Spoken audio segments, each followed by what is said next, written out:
Assalamualaikum warahmatullahi wabarakatuh. May peace be upon us all. Ladies and gentlemen, welcome to the Westin Jakarta for the workshop on vaccine and virology and opening ceremony, third batch of Indonesia Comstech Fellowship Program for research and advanced training in virology and vaccine technologies.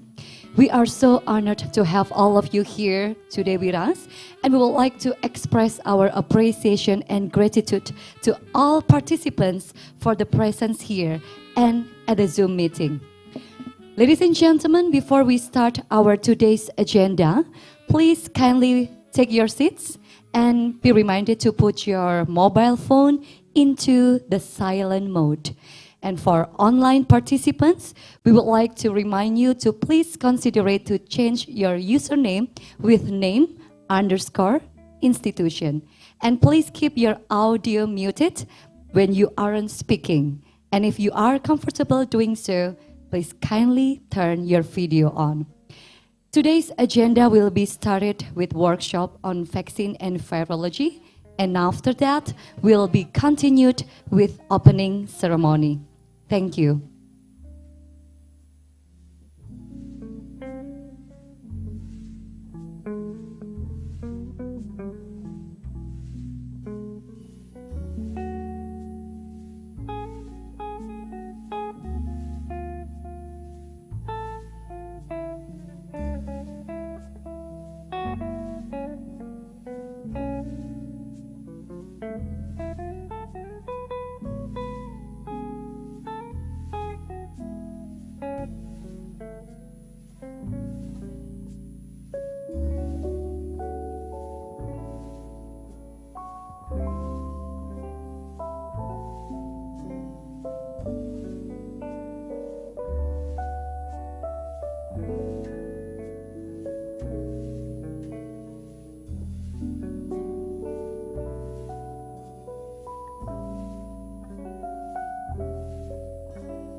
Assalamualaikum warahmatullahi wabarakatuh.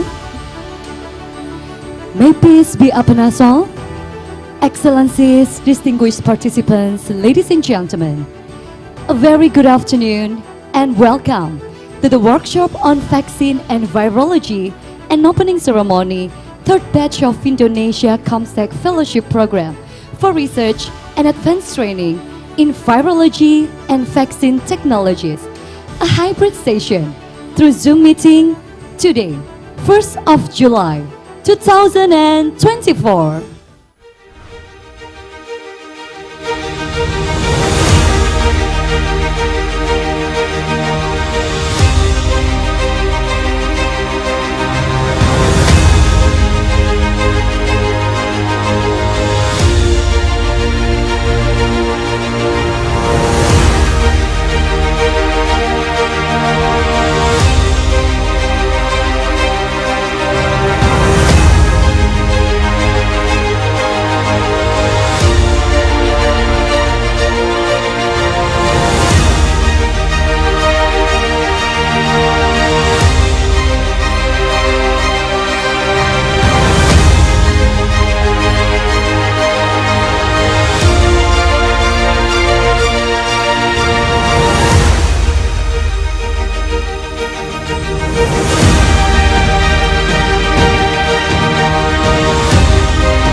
Ladies and gentlemen, first and foremost, let us praise and thank God for His mercy and grace so we can gather here today. And please allow us to greet the dignitaries here with us and through the Zoom meeting. Professor Dr. S. Khurshid Hasnain, Advisor Standing Committee for Scientific and Technological Cooperation. Professor Dr. M. Iqbal Chowdhury, Expert Standing Committee for Scientific and Technological Cooperation. Mrs. Rizka Andalusia, Director General of Pharmaceutical and Medical Devices. Mrs. Penny Dewi Herasati, Director for Socio-Cultural Affairs and International Organizations of the Developing Countries from Ministry of Foreign Affairs of the Republic of Indonesia.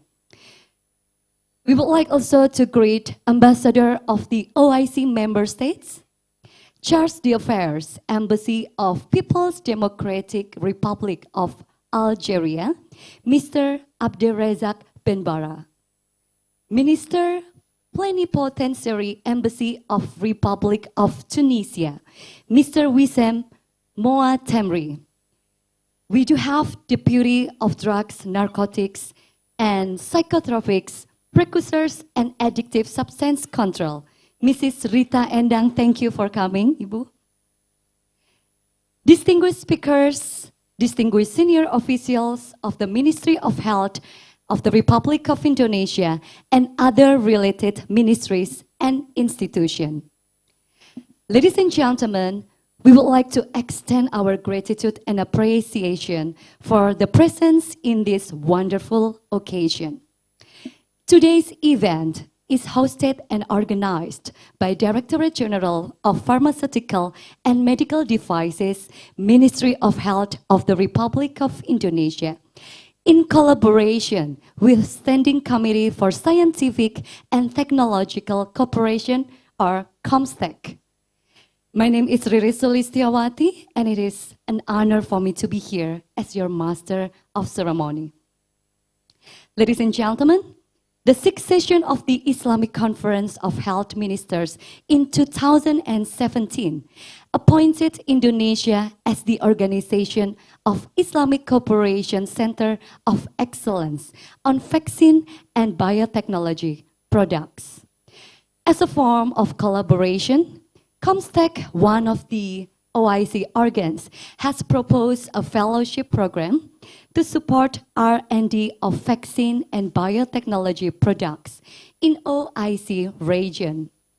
This fellowship program was successfully implemented in Indonesia in 2022 and 2023 for 5 weeks, involving several researchers from OIC member states.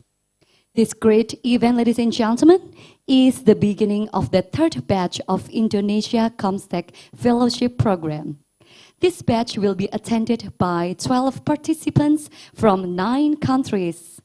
And in today's workshop, we also invite all researchers from OIC member states to join us virtually.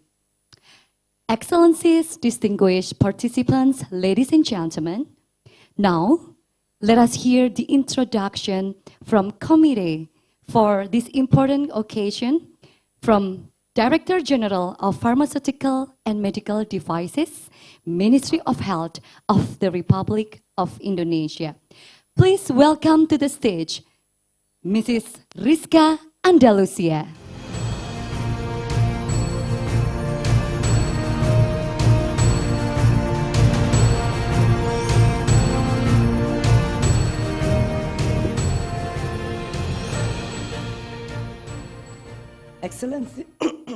Excellencies, Minister, Ambassador, and also from OIC and Comstech, and distinguished speaker and expert, and also from Indonesia FDA.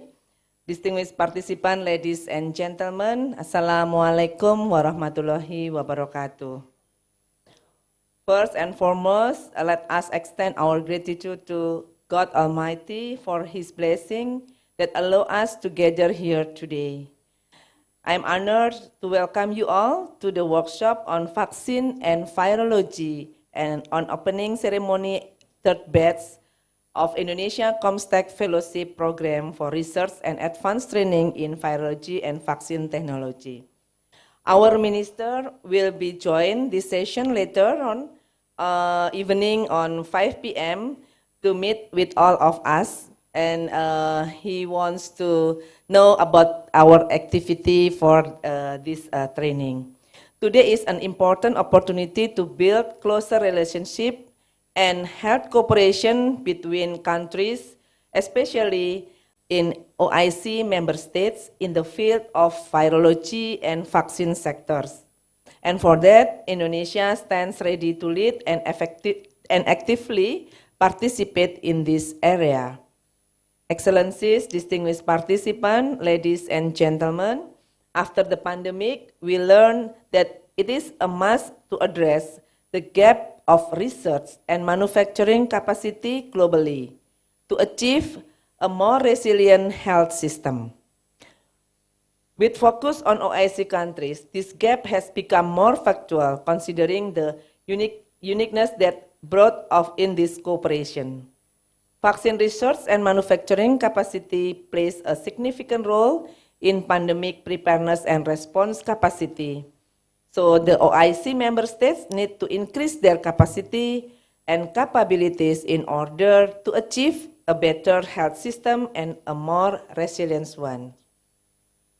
Indonesia was appointed as an OIC Center of Excellence on vaccine and biotechnology product in the 6th session of the Islamic Conference of Health Minister, or ICHM, in 2017. As OIC COE,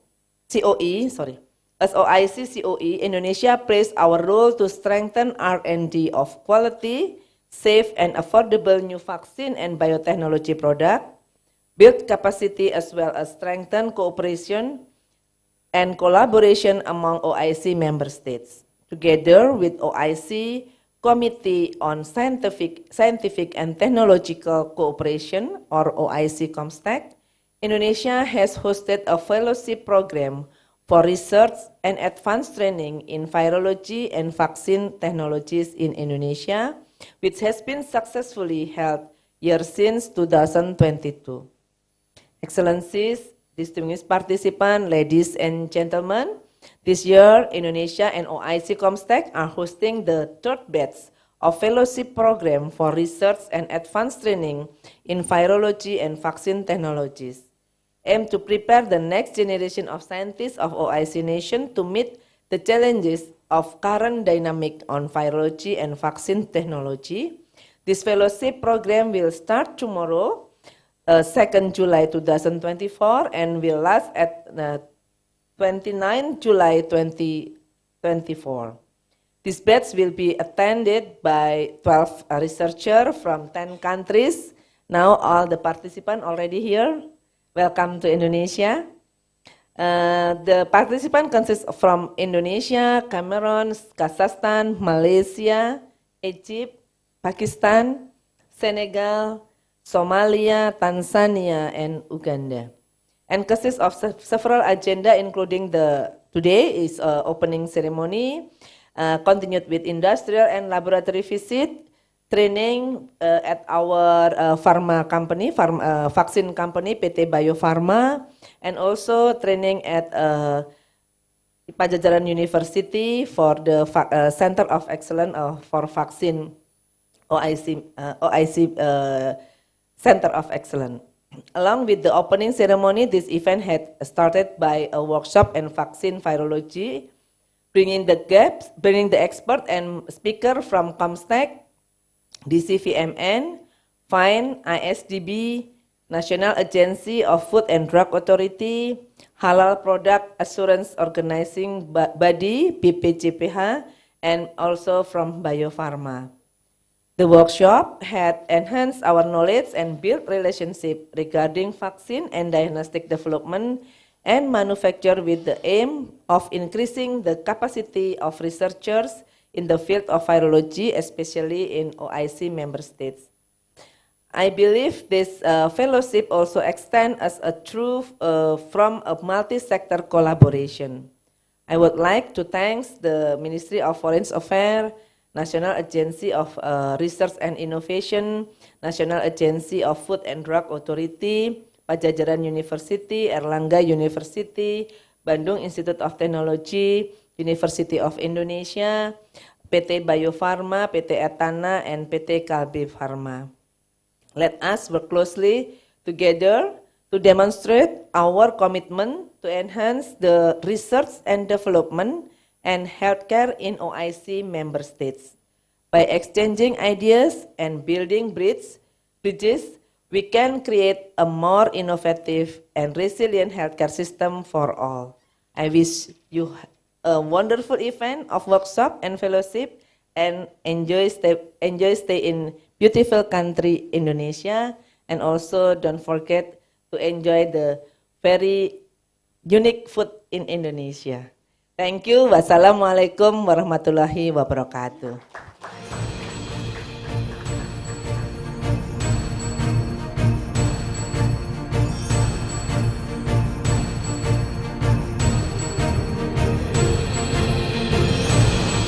Thank you, Mrs. Rizkanda Lucia, for your profound speech.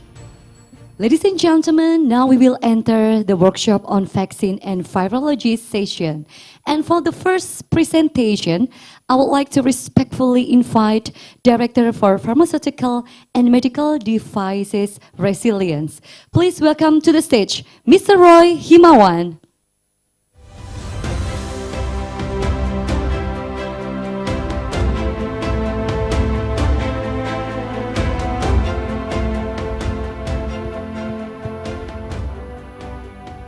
Thank you. Assalamualaikum warahmatullahi wabarakatuh. Good afternoon, our distinguished participant, Ibu Director General of Pharmaceutical Medical Device, Ibu Dr. Rizka, our Deputy of Indonesian FDA, Ibu Rita Endang, our colleague from Indonesian FDA, Ibu Director, Bapak Director, and also our colleague from Ministry of Health, Ibu Directors. I also would like to greet our esteemed colleague from Embassy. Thank you very much for coming. And also, I would like to welcome 12 participants of our third batch of fellowship of IC Comstek this year, and all distinguished participants. So in this moment, I would like to provide you updates on what had happened in Indonesia in the last 3 years, and what we feel it can contribute to IC as an organization. So on the next slide. we'll bring you to the background on where Indonesia now. On the next slide, you will see that Indonesia as a big country, more than 270 million people live in Indonesia, that vaccine demand is something very crucial to be fulfilled in a very stable manner. So as you see in the slide, annually, there will need of 104 million doses that need to be fulfilled and supplied to Indonesian program of immunization. This number only talks on government side. There is still a lot of numbers, many part of the other, they're coming from private sector that will resemble the big need of vaccination in Indonesia. So by having this table, we will inform you that Indonesia have the capacity to develop, to produce some vaccines, but we still have a very difficult reliance on the other country on supplying several vaccines. In the next slide, you will see that we have this gap, and we will work to fulfill the gap, not only by providing training, but we see there is a need to increase capacity and capability and to provide a good ecosystem for this vaccine industry to grow.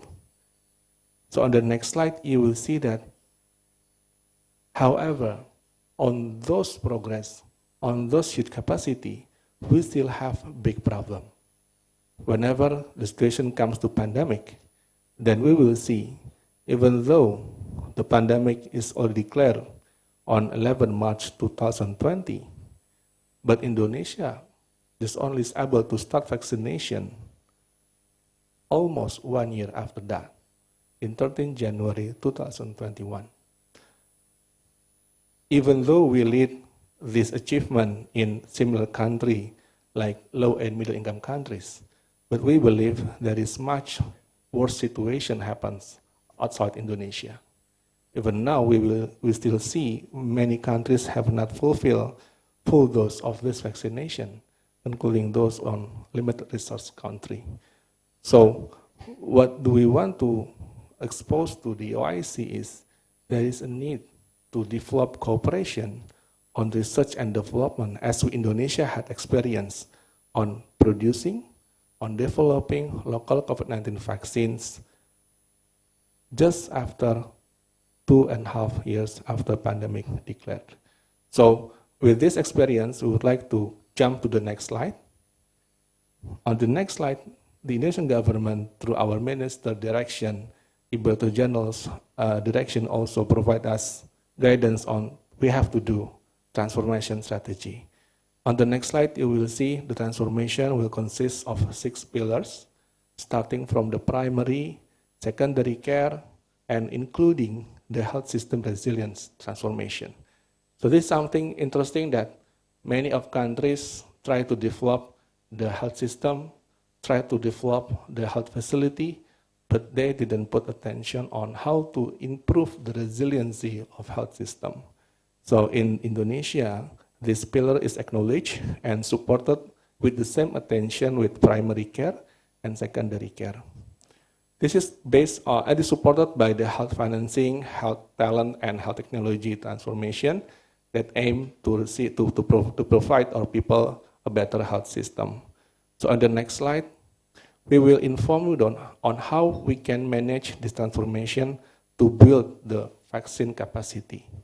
So as a part of our health transformation, the primary care transformation, we would like to increase our routine immunization from 11 to 14 types of antigen. This will make a great demand. This will make a big market condition to develop the vaccine in Indonesia. Not only the vaccine, we also build screenings, routine screenings for several priority diseases. So then we will understand in early stage of the diseases happen in Indonesian population. By having this screening, we will also build a huge market of diagnostic, huge demand of diagnostic, new technology on diagnostic, so that we'll be able to provide our people better services. In the next slide. So To achieve that supply on vaccines and diagnostic, we should work on 3 streams. The number 1 is stream on research and development, the number 2 stream on production, and number 3 stream on market access. So in research and development, the ministries had improved the ecosystem for research and development through strengthening clinical trial ecosystem. Working together with our colleague from Indonesian FDA, and thank you very much for this one, we are working to improve the clinical trial ecosystem, including by establishing clinical research center in the country, and also clinical research unit in many hospitals. We also work to strengthen our central lab capacity and to facilitate of changing raw materials from imported to local sources. In production, the ministry provides intervention of incentive and disincentive for manufacturers. The ministry facilitates laboratory and manufacturer capacity building, and also through Indonesian FDA, we are working together to provide access of product licenses and technology transfer to local partner. And on the right side of the slide, you will see those intervention is not enough whenever not completed with the market access intervention. So in this area, we work with another ministry, Ministry of State-Owned Enterprises, Ministry of Trade, Ministry of Industry, to ensure there is an ecosystem for local manufacturer to grow. Next slide. So this is a short information with regard to the vaccines and medicines when we are targeting to produce most of our vaccine and medicine that locally consumed, and we would like to improve the mastery of this technology. Next slide. So what are we do on the technical area? Next slide. On the technical area, we see that the need to collaborate is not something that only to be speak. It needs to be materialized. It needs to be made in physical condition. So then we build a vaccine collaborating center, which is established this year by our minister. By having this collaborating center, we're able to provide our stakeholders with training hub or teaching factory. We're able to provide them networking, and working together with Indonesian FDA, we're able to provide them regulatory support and data banking that are connected each other. Next slide. On the next slide. So this is just a simple example on how this collaboration work. So we work with our international partner that have those expertise. We work with Bill and Melinda Gates Foundation, so then they're able to provide us technical support and consultation on research and development, including involving Indonesia on the global trial to develop new TB vaccines. And also working with them, we're able to strengthening our central laboratory capacity by achieving several accreditation for our laboratory. The next, we also work with CEPI, where Ibu Rizka, one of the board members of the CEPI. Under this collaborating, we have several output and result where CEPI and Indonesian partner will build the capacity on research and manufacture of vaccines, including by providing technical assistance. We also work with Medicines Patent Pool to provide licenses for products that are still on the license. And by having this, we're able to gain the new technology on mRNA through tech transfer program, development of malaria vaccines, and production of several API that needed on our health program.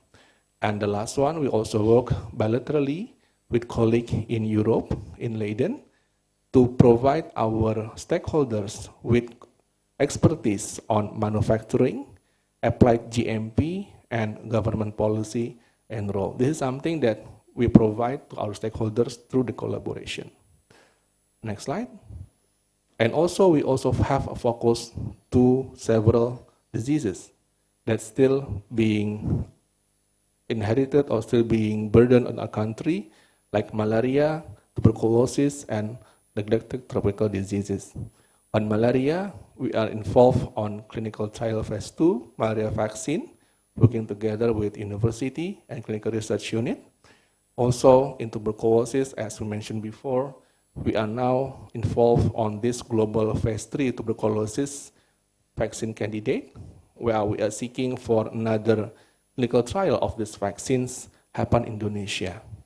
And on NTDs, although we have a burden here, but Indonesia is working with our local partner, with universities, with state-owned enterprises, with companies to develop mRNA vaccine and also dengue vaccines to be able to test it, to be trial in Indonesia.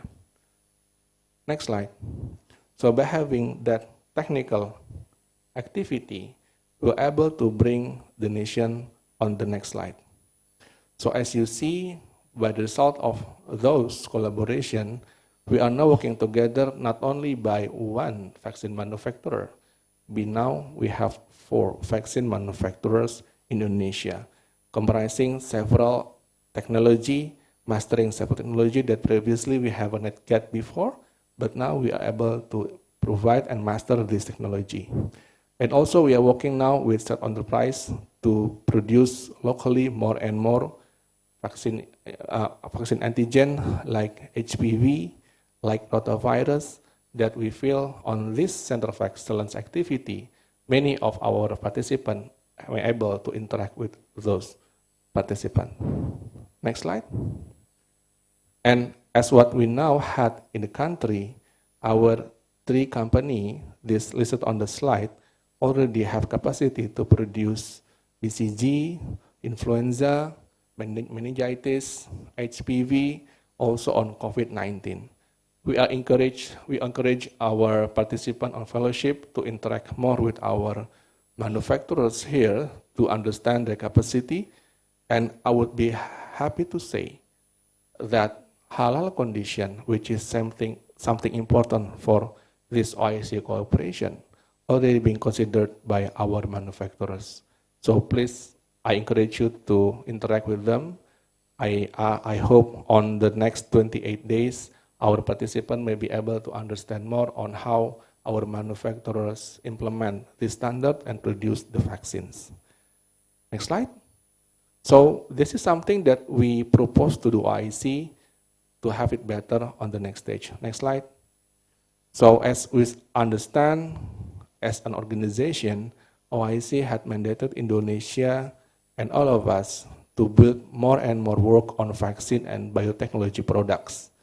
Although Indonesia is appointed as a center of excellence, but we see this is something that should be borne by another country also, should be supported and should be participated with another country also to develop a self-reliance biotechnology production in OIC region. Although we come from a different background, but whenever we understand on health status, I believe we have the same demand, we have the same criteria, which is to provide our people a better accessible vaccines and biotechnology product. Next slide. So as an OIC, COE, Indonesia and OIC already developed the roadmap for 3 terms. I believe we have achieved now until 2nd term, where in the 1st term we had conduct several training and workshop. On 2nd term, we also conduct a workshop and establishment of bilateral cooperation between countries.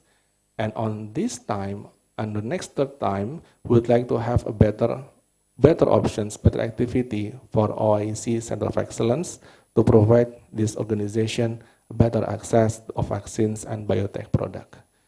So I believe we come to the last slide. So to conclude, we would like to serve OIC member state by our experience on transforming health system. So by having this transformation, the readiness of research, development, manufacturing capacity is a must for every OIC member states. By having said so, Indonesia as OIC COE is committed and ready to actively involve and lead any collaborative initiative to strengthen the vaccine ecosystem, not only in Indonesia, but across OIC countries. So this annual fellowship program is a part of that commitment, and would like to welcome you to join on this 28 days program. I stop here. Thank you very much. Assalamualaikum warahmatullahi wabarakatuh.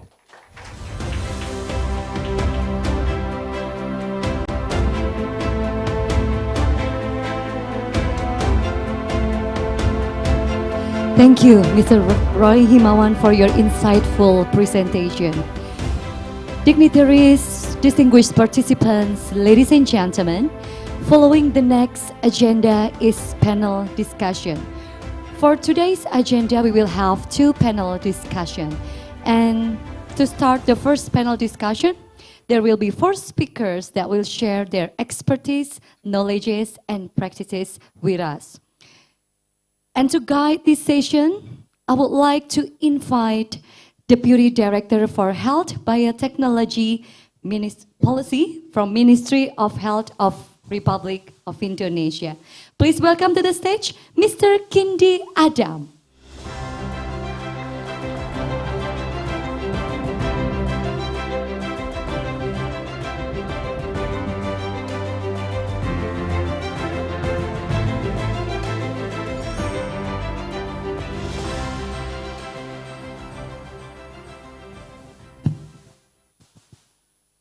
Thank you very much. Good evening, ladies and gentlemen, distinguished guests, excellencies, minister and ambassador, and also distinguished participants, ladies and gentlemen. Welcome to this evening session. And if you see the background behind me, maybe you will see that the difference between the picture and the real person here. I'm sorry to apologize. Ladies and gentlemen, I hope you are here having a wonderful day, and on the behalf of the organizing, I would like to extend warm welcome to you all in Jakarta. And it's a real pleasure to have you all here to the workshop and vaccine virology opening ceremony, Batch Indonesia, Comstech Fellowship for the Research Advanced Training on Virology and Vaccine Technologies. And for the next agenda, we will have a panel discussion. We will have a discussion, and I would like to invite our guests, our speakers here to join me at the stage.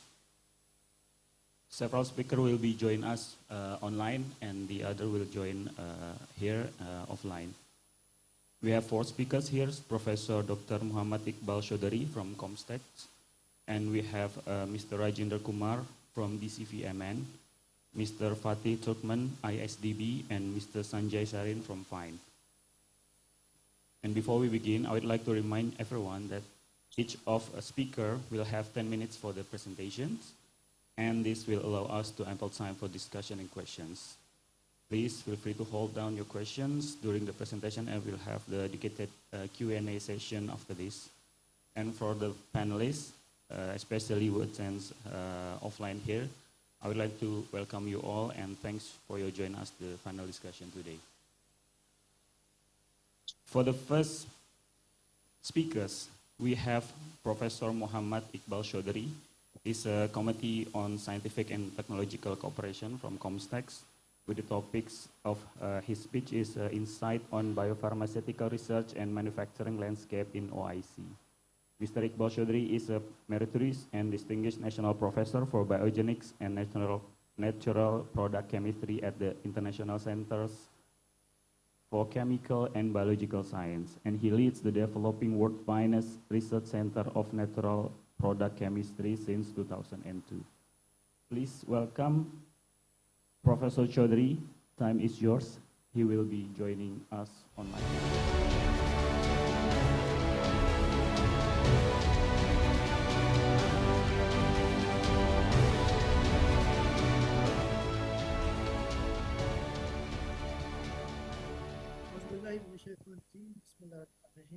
Good morning to participant in the West. Good afternoon, participant in the East. Thank you very much, panel chair, for initiating a very insightful discussion on a topic of extreme importance. You see, we often think that COVID was once in a lifetime event. We think that has happened and it's gone, but it's absolutely incorrect, because all indications are now well established that next pandemic is going to come very soon, maybe perhaps in 2 years, 3 years, but certainly not something which is inevitable. It has to come, and we need to prepare for it. And now think of COVID-19. We know that in distant history, we had Spanish flu and others, which literally killed 50 million people. But Aina, COVID-19, can you hear me? Can you hear me? Yes, very clear, Professor. 5. Please. Aina 5 tiki. Okay, so COVID-19 was an event which has really shaken the very foundation of socio-economic and cultural aspect of the world. That has been the real mega pandemic which has affected the world in the most profound manner. There was no corner, no city, no island in the world which was spared from this amazingly large pandemic. But think of the difference between Spanish flu in 1918, where the mobility was much lower than today, when people were not traveling than today, the 50 million people died. While in case of COVID-19, which has spread over the span of only 6 weeks to 150 countries and was declared as a pandemic in 8 weeks by WHO, has killed 6 million people comparatively as compared to 50 million people is something astonishing of that magnitude of pandemic. 56 million people is still very large loss of human life. But think what has made the difference. The difference was largely the human capacity to contain, prevent, treat, and eventually develop vaccine against COVID-19, and that has happened less than 10 months. So science played an extremely important role. COVID-19 was one global event which has highlighted the importance of science, the most important aspect of human survival. Where the existence of humanity was at stake, scientists were working together. So in early February, the whole genome of SARS-CoV-19 was already out in world literature. In late February, people were already working on chalkboards of designing vaccines. The whole molecular biology and the science of virology has played an extremely important role in understanding how this virus spread from vertical transfer from mother to children, from one person to the other. That has all played a very important role. So stay at home, wear a mask, take preventive measures that were all results of profound scientific studies, which has made this pandemic much more manageable as compared to Spanish flu. And think of what was the prediction of human loss. People predicted at least 6% of the people would actually die. So with 9 billion people, you were actually talking about literally hundreds of million people died. It has not happened. And by September 2020, the vaccine prototype were already available, and in early November in UK, the vaccine started dispensing. So science played an extremely important role in saving humanity. And science played an extremely important role in containing this pandemic, which has threatened not only the existence of humanity, but also the existence of the entire socio-economic cultural structure of human race. The difference was that this science was all done in Western countries. The vaccine was developed at the places where people were developing vaccines. The genomes were conducted in countries where genomes were conducted earlier too. All development was done mainly in global north and global south, where we are located, the OIC member states of 57 countries. We're right at the fringes of development. We hardly had done anything, and we were the beneficiary of the science done by other countries. So during COVID-19, we have traveled and looked into Africa. Comstack was constantly monitoring as observatory of what was happening in different OIC member states. And it was just a stark reminder that we have not been able to do much, and that we have not been able to do anything in terms of diagnosis, preventive, and all that. Though there were exceptions, there were countries like Indonesia, Iran, Malaysia, Kazakhstan and Turkey, which has developed various kinds of vaccines, they face their different kind of problem of regulatory approval from WHO. But the fact is that we all are dispensed and immunized by the vaccines developed by different countries. OIC countries have done very little. Now, it is a stark reminder for us to go back and think of what we will do in the next pandemic. What would be our response? Whether we continue to rely on other countries and see our people suffering, or we need to actually think of developing our own indigenous science so we can also contribute as equal citizens of global scientific community towards saving the humanity when it comes to next pandemic which endanger human life. Now, OIC is 57 countries, 1.9 billion people in 4 different continents. It has a huge potential. You know, we have a lot of youth, extremely talented young people. We have good institutions. We have high quality scientists. The only thing which we need to do is to develop networking. We need to nurture them. We need to provide them financial support. We need to provide them a focus so they can continue to contribute and develop indigenous science community.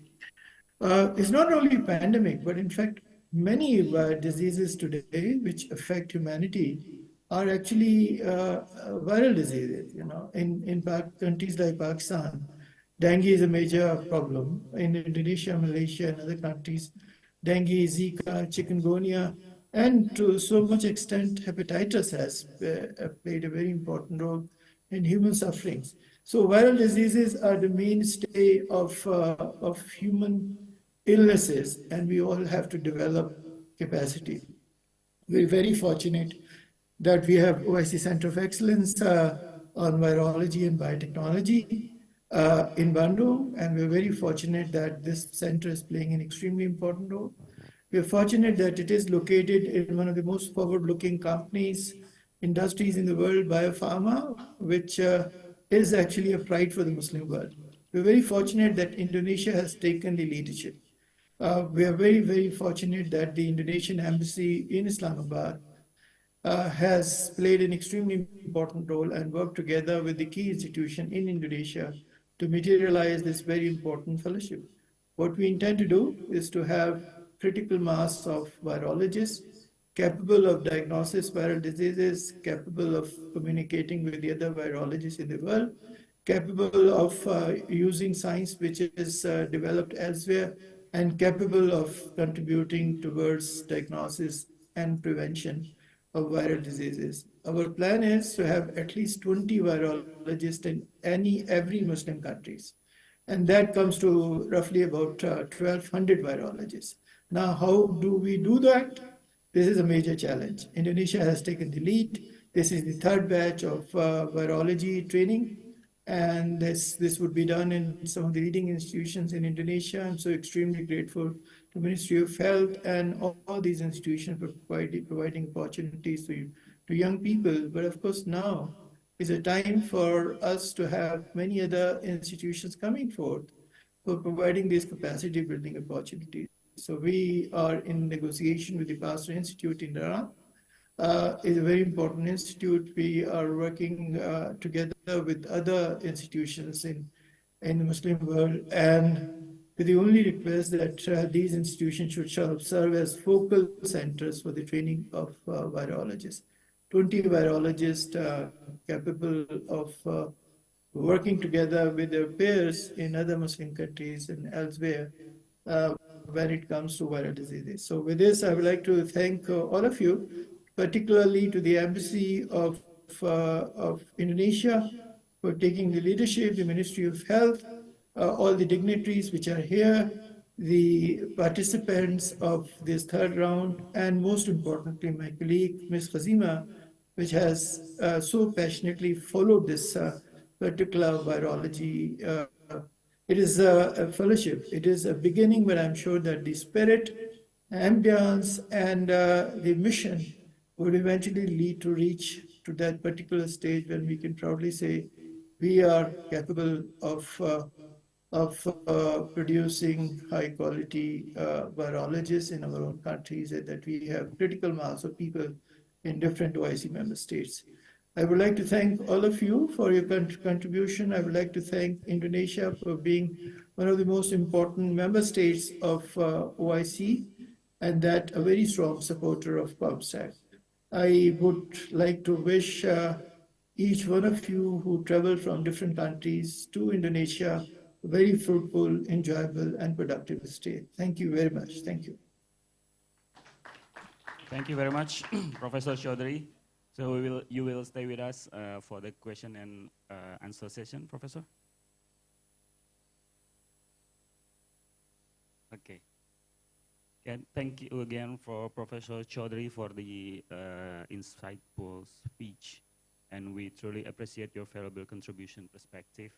And please wait for us until the question and answer session. And let us proceed with our next speakers. The second speaker is Mr. Rajinder Kumar Suri from DCVMN. Are you already joining us, Mr. Kumar? Yes. Thank you. Yes, I'm there.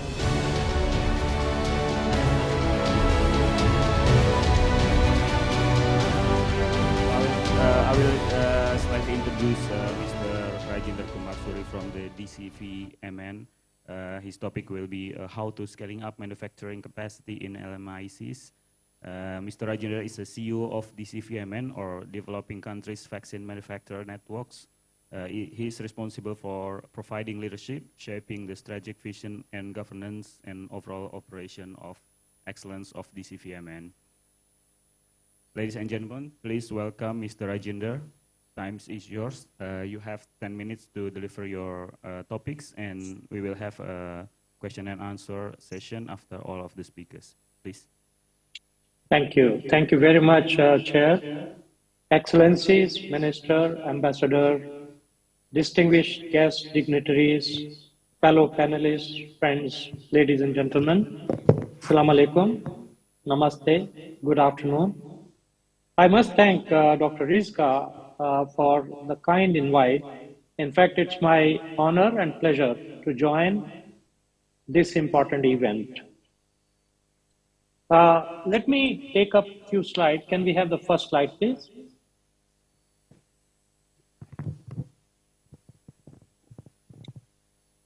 Thank you. The next one. So the goal here is to attain self-reliance and regional health security by building sustainable local vaccine production capacity and boosting economic growth. And in this regard, I would like to start with my best of thanks to Honorable Minister Budi Sadikin for his global vision and support to create the pandemic fund, as also the wholehearted support to R&D ecosystem in LMICs and initiating vaccine collaborating center in Indonesia. In fact, the strategy here is to develop a holistic approach, including but not limited to shrinking of R&D manufacturing timelines, technology transfers, whether it is South-South or North-South, regulatory harmonization and building sustainable partnerships, as well as investment in capacity building. And here, there is a critical role of multilateral banks and financial institutions in providing early risk funding, innovative technologies, improving supply chains and infrastructure, as well as local vaccine delivery systems, including cold chain. Next slide, please. If you look at pre-pandemic situation, the global vaccine manufacturing capacity was pegged at 5.5 billion doses, which included pandemic influenza vaccines. Without that, it was 3.5 billion. Next slide, please. Today, fortunately, we have several vaccine manufacturing facilities. Some of them I have listed here, which are 17 in number. The countries where we have the vaccine manufacturing facilities and upcoming facilities. And in fact, more than 22 vaccine manufacturers were engaged in developing and producing COVID-19 vaccines in the developing countries. I'll just explain to you some more thoughts. Next slide, please. During COVID, all vaccine manufacturers used almost all the platforms which were available, whether it was adenovirus-based, non-replicating or replicating viral vaccines, nucleic acid vaccines, both mRNA and DNA-based vaccines, VLP-based vaccines, live attenuated vaccines, protein subunit vaccines, and inactivated viral vaccines, which in fact contributed a very large chunk of the total vaccine portfolio. Next slide, please. However, there were several challenges which were faced by manufacturers and supply chain people in terms of shortage of critical input materials. And here, one of the major factors was imposition of DPA, the Defense Production Act by US, which created, a barrier in terms of supply of certain critical materials which were required in the very initial stages, bringing the whole supply chain to a grinding halt. Of course, sustained investments and funding became a big challenge, and in fact, none of the vaccine manufacturers were able to obtain initial financing which was required, including companies in US. And it was only after the proof of concept that certain vaccine manufacturers started receiving funding. And of course, then there were mutations and new variants, which, the virus was continuously changing its shape and size and the properties, and that became a big challenge for the scientists. Next slide, please.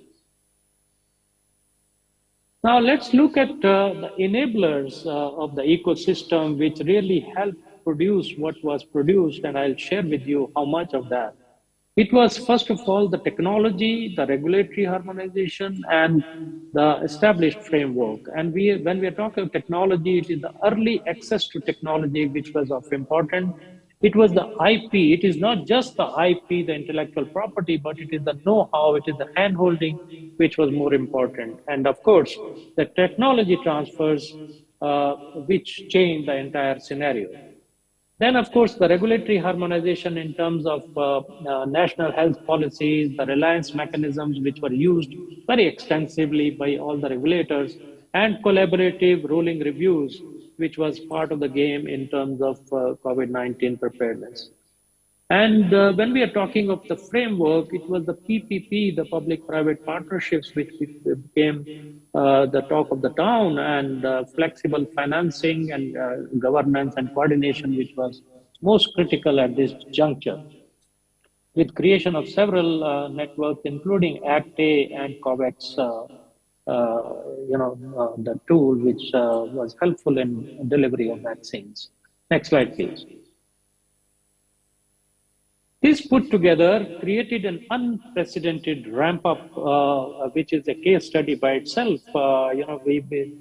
From 0 dose of COVID-19 in December 2020, we touched 13.59 billion doses on November 26, 23, which is, a landmark in itself. And I must share with you that 60%, more than 60% of these volumes were contributed by developing country vaccine manufacturers, amounting to almost 8 billion doses, which is a great contribution by developing country vaccine manufacturers. Next slide, please. Now, this could be possible because of several international tech transfers with developing country vaccine manufacturers, and some of them to be highlighted are AstraZeneca with Serum Institute of India, SK Bio in Korea, and Biofipros in Brazil, whereas J&J had a tie-up with Bio in India and Aspen in South Africa, and Pfizer in US.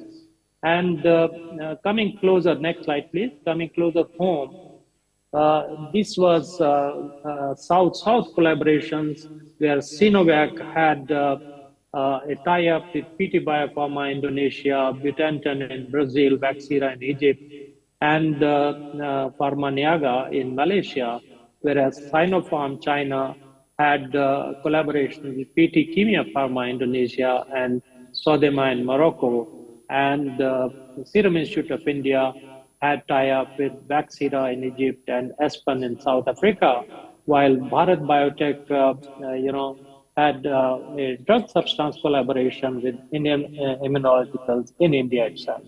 Next slide, please. So let's take a closer look at what are the cardinal principles of successful tech transfers. And I think this is something very, very important to understand is the cultures of the organizations involved, which I call LMP. These are like-minded people who will make a successful tech transfer. I think it is important to have a mutual trust and transparency between the donor agency and the receiving agency. In fact, it would be worth mentioning here that a rock-solid contract envisioning all the challenges and solutions is what is, based on experience and expertise, is what is most critical, so that every element is captured into the contract, so that there is nothing left to chance and misinterpretation. Effective communication, it is not only communication between the partners, but between the companies and the government and the international agencies, which is equally important. And throughout your own organization, when you are talking about transfer of technology, it is not only one department, there are several departments involved, and therefore the communication plays a very vital role. And when we are talking about technical know-how, it is not only IP, it is not intellectual property alone, but it is the technical know-how, it is the hand-holding which I was talking about. It is the end-to-end hand-holding which is important and critical to make sure that the tech transfer is successful. And of course, it would be worth mentioning here that we need to focus on the training part of the workforce, which becomes a very critical factor, because these are the people who can absorb the technology and then reproduce the technology to produce vaccines which are really required. And if you go back a little bit in COVID-19 situation, you will see that these were companies who had the experience like PT Biopharma and the Serum Institute of India or SK Bio and Sinopharm.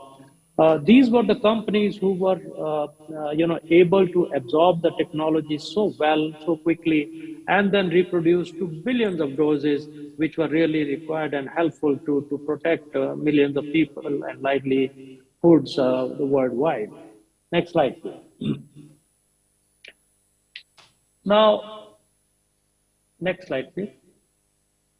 Now, looking at Africa, which is a case study by itself, because this was a region which suffered most in terms of inequities.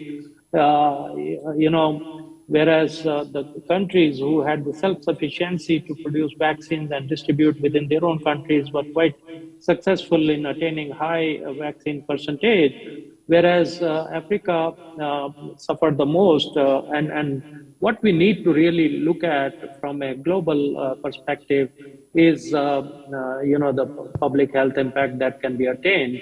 So what is required, of course, is the new platform technologies for sustainable capacity building. And this, one classical example is the WHO mRNA technology transfer hub, which is already in place now and has been able to successfully transfer technology to 14 spokes in various parts of developing countries.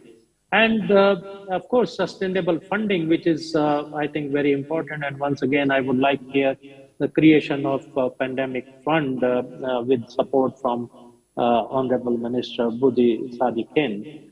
And then we are talking about partnerships in terms of leveraging collaborations and augmenting skilled workforce capacity and tech transfer partnership to ensure timely access to vaccines, which is the key. And it would be worth stressing that political convergence is going to be the key in Africa, because it is not only one ministry, but it various departments and government structure which have to be at the national level, which have to be in place to maintain political will and national funding. Next slide, please.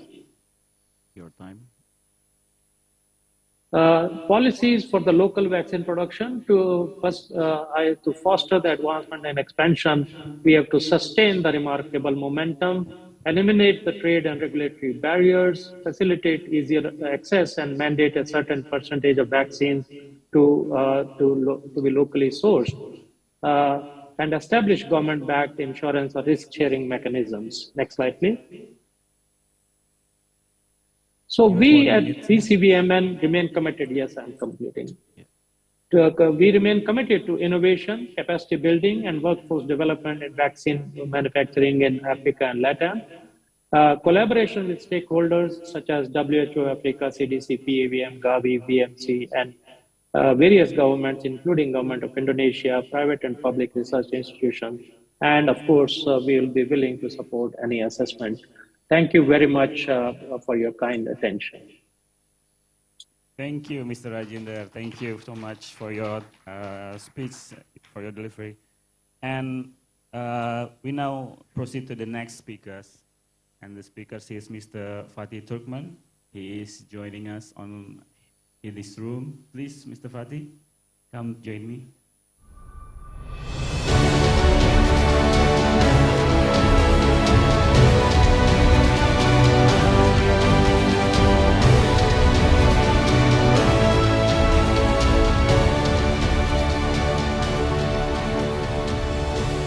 I would like to slightly introduce Mr. Fatih from International Development and Public Policy Professional Manager from ISDB, Islamic Development Bank.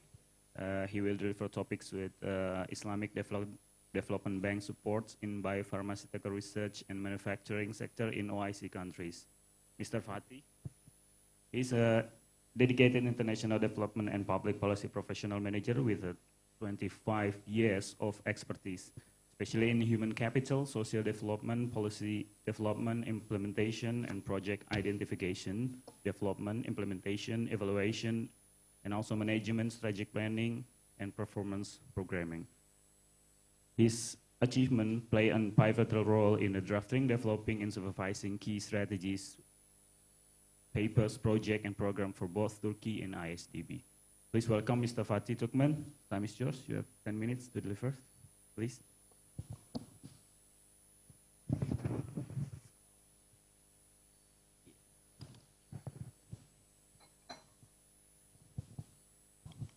Bismillahirrahmanirrahim.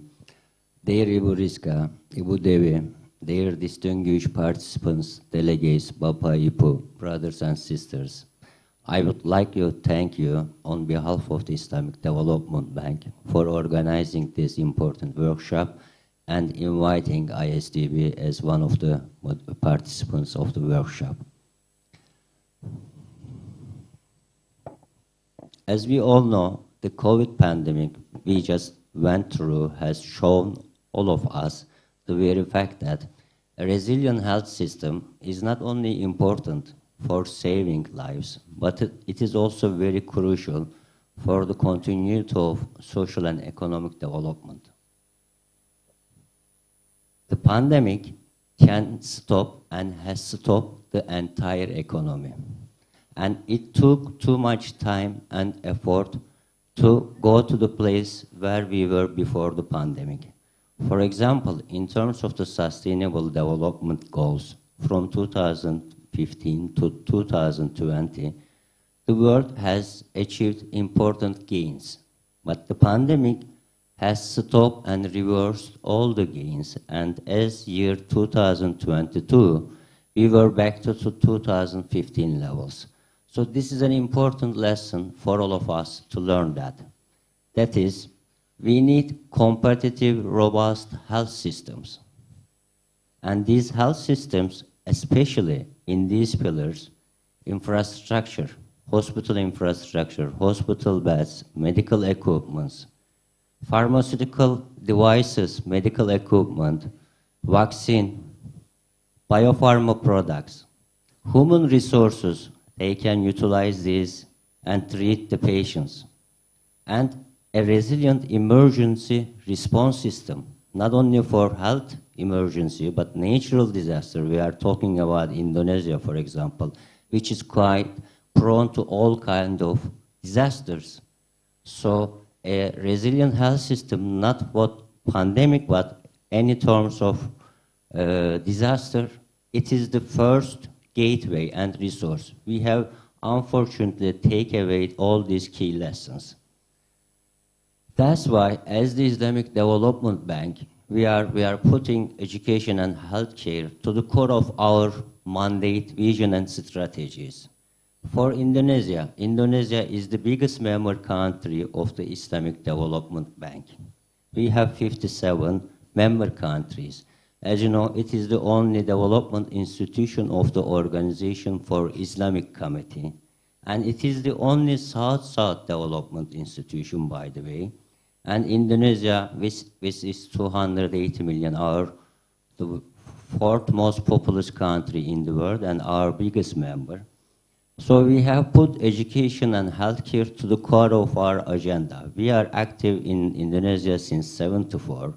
And when we look at what we have done so far, in these 50 years, we have developed $1 billion of education project portfolio in Indonesia. The education portfolio is comprised of 30 state and state Islamic universities. But the health portfolio was not at par with the education. Starting with 2020, we learned that a strong healthcare system is needed. In the middle of the pandemic, we started to work more closely with Kementerian, with the Ministry of Health, with Pabudi and the team, and in less than 5 years, we developed 3 big projects. And now we have a $1.5 billion health portfolio with Indonesia. The first project is strengthening the mother and child hospitals, referral hospitals in Indonesia. We started this project in 2021, and all the constructions for the referral hospitals are complete. We want to complete the whole project in less than 2 years. And this project, learning from pandemic, I mean that in the original project scope, we didn't have any component about the emergency response capacity. But we revised the project scope, and include components about how to effectively combat with the response and emergency care. That's why in Darmais, Persabatan, Adam Malik, Hasan Sal, in these big hospitals, now we have a specific component under the project, which is mainly targeted to train the health workforce for the upcoming pandemics. That's how we are learning from the experience and translating into project designs. And this is our current portfolio. If I can elaborate on what we have done, what we have completed, UNPAD. UNPAD is here, and UNPAD is one of our structural partners. We have completed a project in UNPAD, and with that project, we try to improve the health, biopharma, and medical research capacity, cooperation capacity of the country. Thanks to that, alhamdulillah, the project had been completed 2018, and we constructed a BSL-3 laboratory. And we observed that this laboratory was very important during the pandemic, because it was that laboratory that we were testing the COVID test, and we were using it. Was the national laboratory to pre-test the COVID test, let me say. And similarly, under the University of Indonesia, we have constructed IMERI Research Center. And IMERI Research Center is one of the cutting-edge research centers, not only in Indonesia, but all throughout the Southeast Asia. Our president, when he visited Indonesia in 2022, as part of the G20, he visited IMERI Research Center with Pabudi, and he was also impressed because there were so many patented products with the local research database, and most of the workforce, the researchers were women also. That was another important externality of the project. So these are some examples to what we have done previously. And the projects that we are ongoing now, this is because of the very fact that we have to improve our education and healthcare systems. And one of the critical elements of this improvement is the biopharma research and development. Not only Indonesia, but unfortunately 57 member countries is that importer of the drugs, pharmaceutical products, and medical equipments, like Turkey, Indonesia, most of the countries, member countries, are net importer. This is not only a health issue, it is also for the macroeconomic balance, financial balance. It's detrimental to the macroeconomic management also. And in terms of the pandemic, we have to rely on the country that we will import the vaccine. And we are not on the priority list. So we have to develop this capacity. And ISDB, for any project which is focusing education and healthcare, is a big priority for us. And we are trying to address all the requests coming from the universities and the education and health ministries. That's to say, after these workshops, I am sure there will be useful discussions, consultations. If our universities want come us and discuss with Papenas, MOF, and ask for new project scopes for financing of the new research infrastructure, we are more than ready and happy to finance. And because, as I mentioned, Indonesia is our biggest member, we have the biggest health portfolio here, and we will be ready to continue financing health infrastructure. Thank you very much. Thank you. Thank you very much, Pak Fatih. After you want to give a picture? No? There's some picture? Those are the pictures. Yeah, maybe I can just comment. When you see pictures, I said.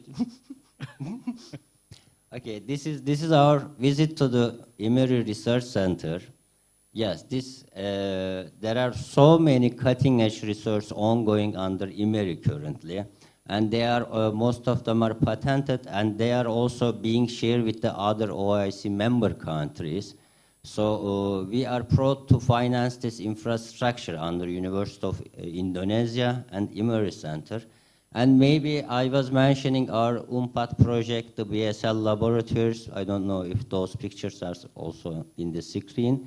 So those laboratories, P3 laboratories, were very influential for effectively responding to pandemic. And as we said that in the presentations, Indonesia, when it comes to diseases, tuberculosis or tropical diseases, the prevalence is very high. So the virology and coming up with biotechnology products is very important. So, and it's a high priority for us. As mentioned, we are here to finance any feasible ideas. And we are not only financing the hard infrastructure in all our projects, we have the soft components. With the soft components, we mean that training, improving the research network between the universities and between the countries. A significant part of our project financing is towards the soft components. And because what we believe that what matters at the end of the day, improved human capital. And yeah, that's the background of the photos. Thank you. Yeah, thank you, Pak Fatih. Thank you for your presentation. I'm sure these are very important points that you deliver. So we will move to the last speakers for this session. We will have Mr. Sanjay. Yes, Pak Sanjay, are you joining us online? Are you with us? Yes, Shiva.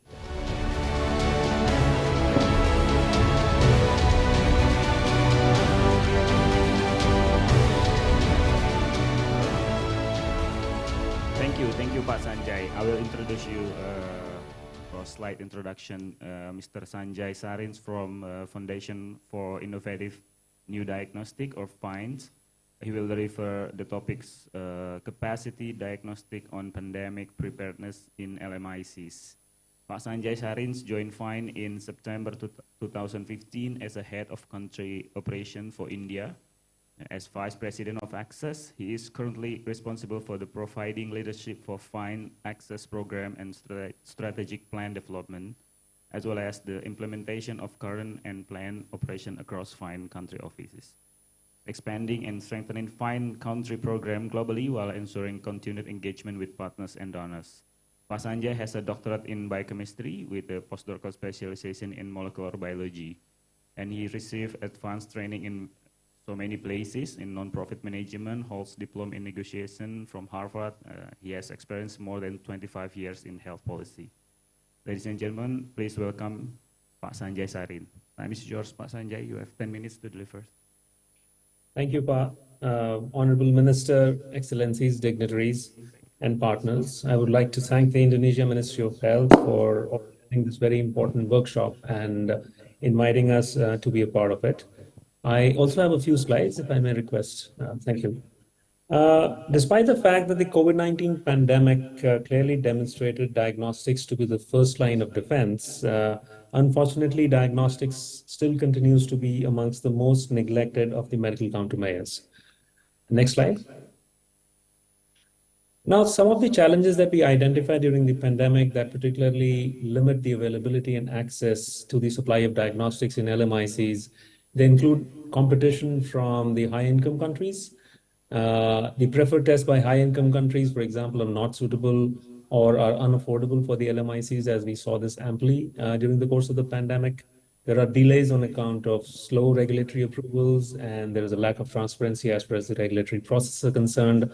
The supply chains are expensive and fragmented, and we saw that most of the countries were dependent on a limited set of manufacturers for their diagnostic needs.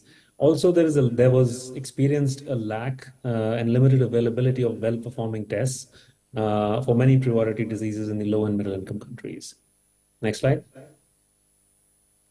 So at FIND, by virtue of our experience during the pandemic, our vision and mission is to foster a redistribution of diagnostic manufacturing capacity worldwide in order to ensure equitable access to vaccines, therapeutics, and diagnostics. In our case, it is diagnostics.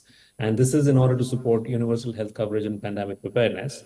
Now, the objective here is that how do we ensure sustainability, as some of the previous speakers also focused on the need for strengthening country self-reliance and resilience. It's critical to drive industrialization and economic development to make sure that the countries are able to meet their own needs for diagnostics and are also able to advance employment opportunities. We spoke about the likelihood of another pandemic and hence critical to strengthen the pandemic response and preparedness at the country level. And more importantly, catalyze the capabilities within the LMIC tests to be able to develop innovative tests for neglected diseases, which are critical for the countries, and also develop niche markets as a means to deliver universal health coverage. Next slide. Now, there are some challenges, which obviously need to be addressed, and primary amongst them is obviously the access to funding, and it is absolutely critical that we have more partners like ISDB and World Bank and ADB in order to support the needs of the LMICs from a manufacturing standpoint. The demand is pretty low and unpredictable and oftentimes linked to pandemic situations. There is also a difficulty to attract, retain, and train skilled force. And to that end, the current workshop that is being organized by MOH is a great booster to be able to build local capacities. The infrastructure for development of diagnostics is limited or poor within the LMICs. There are, significant trade and tariff barriers. It is critical to sort of simplify them at the country level to ensure that this innovation is possible. And then there is, a lot of cost competitiveness when we compare the costing to the established players. And oftentimes when public tendering happens, the domestic manufacturers lose out because of this lack of competitiveness. And more importantly, there is also a mistrust from the buyers because of the continued reliance on the fact that the products which are manufactured in high-income countries are necessarily of high quality. Next slide.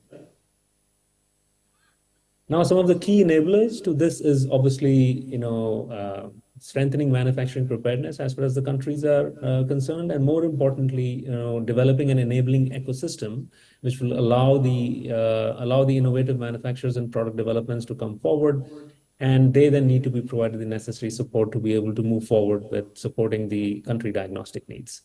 Next slide.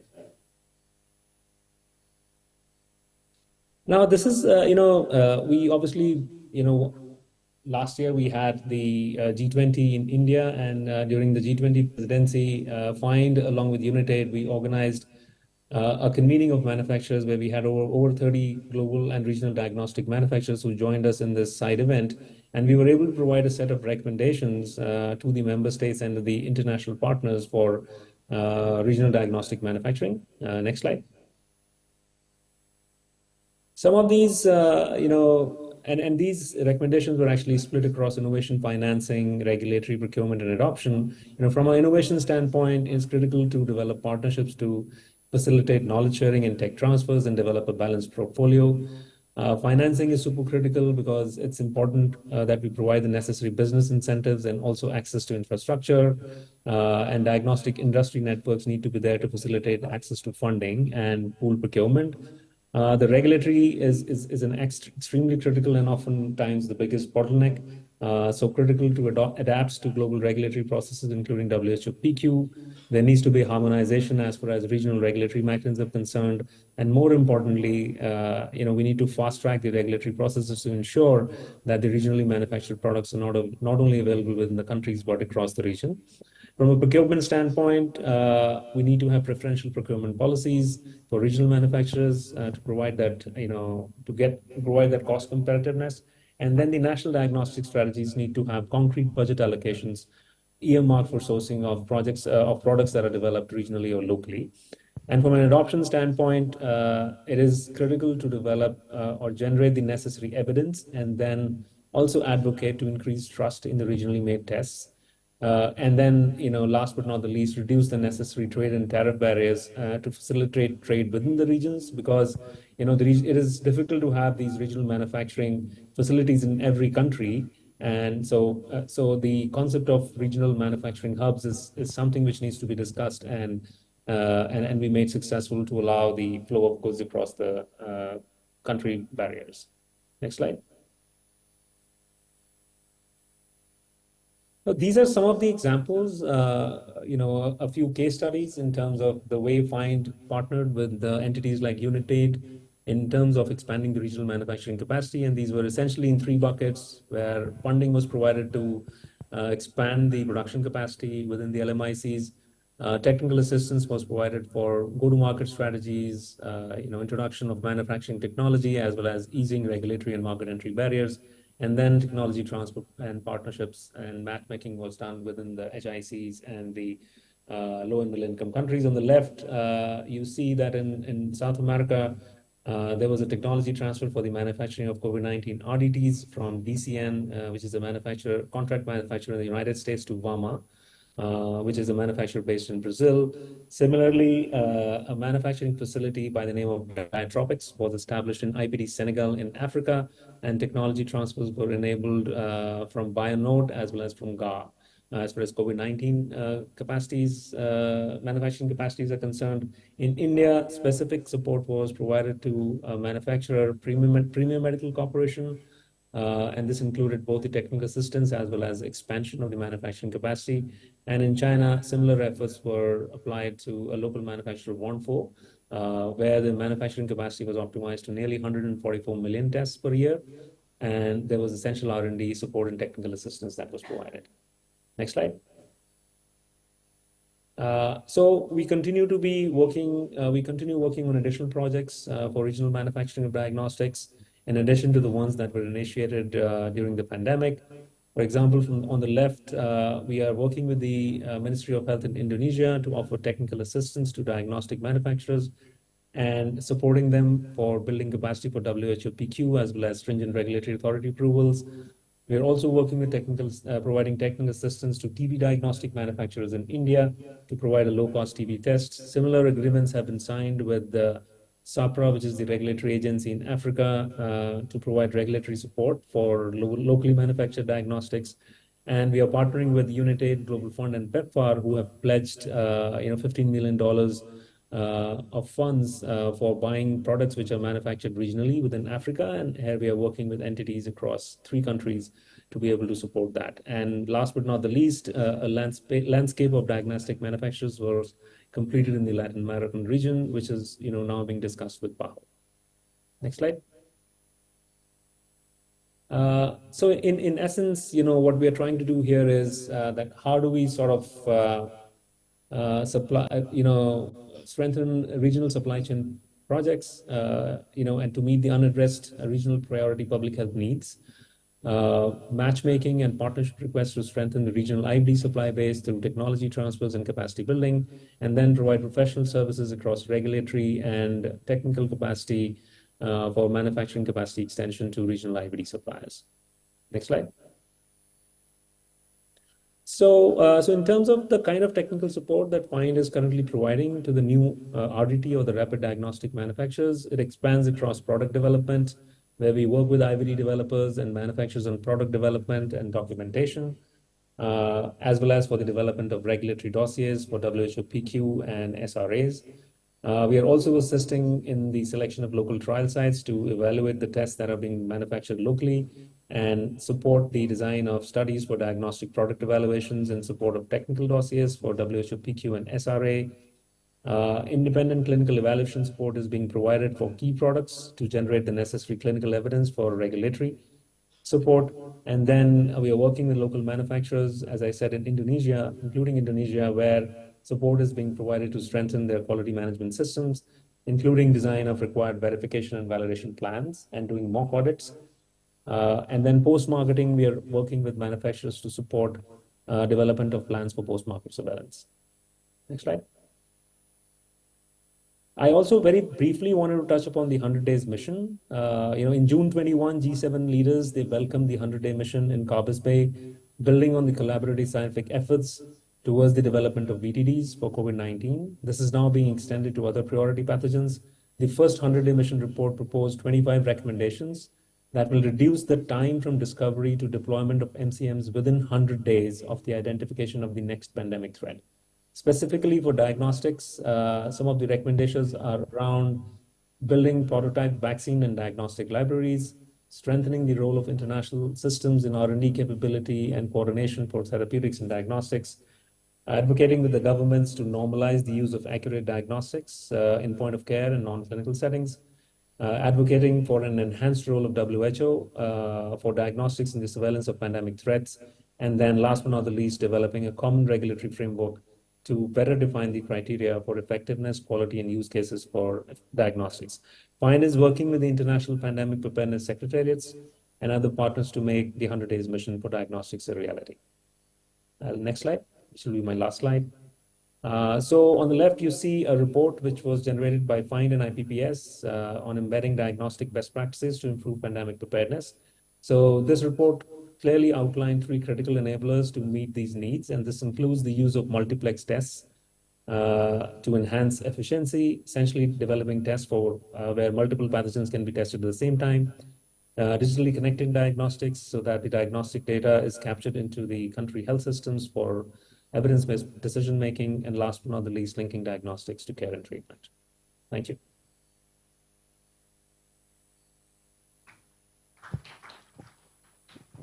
Thank you very much, Pak Sanjay, for your beautiful presentations. And now we will continue with the question and answer session. Please join us, Pak Fatih, and also Pak Sanjay and Pak Kumar. Stay with us in online and offline. Yes, please come with me, accompany me, sir. Okay, we will invite you guys, participants, to ask questions for the speakers. We have 10 minutes for question and answer sessions. You can ask to Pak Sanjay, Chaudhary, and Pak Rajinder, and also Pak Fatih here.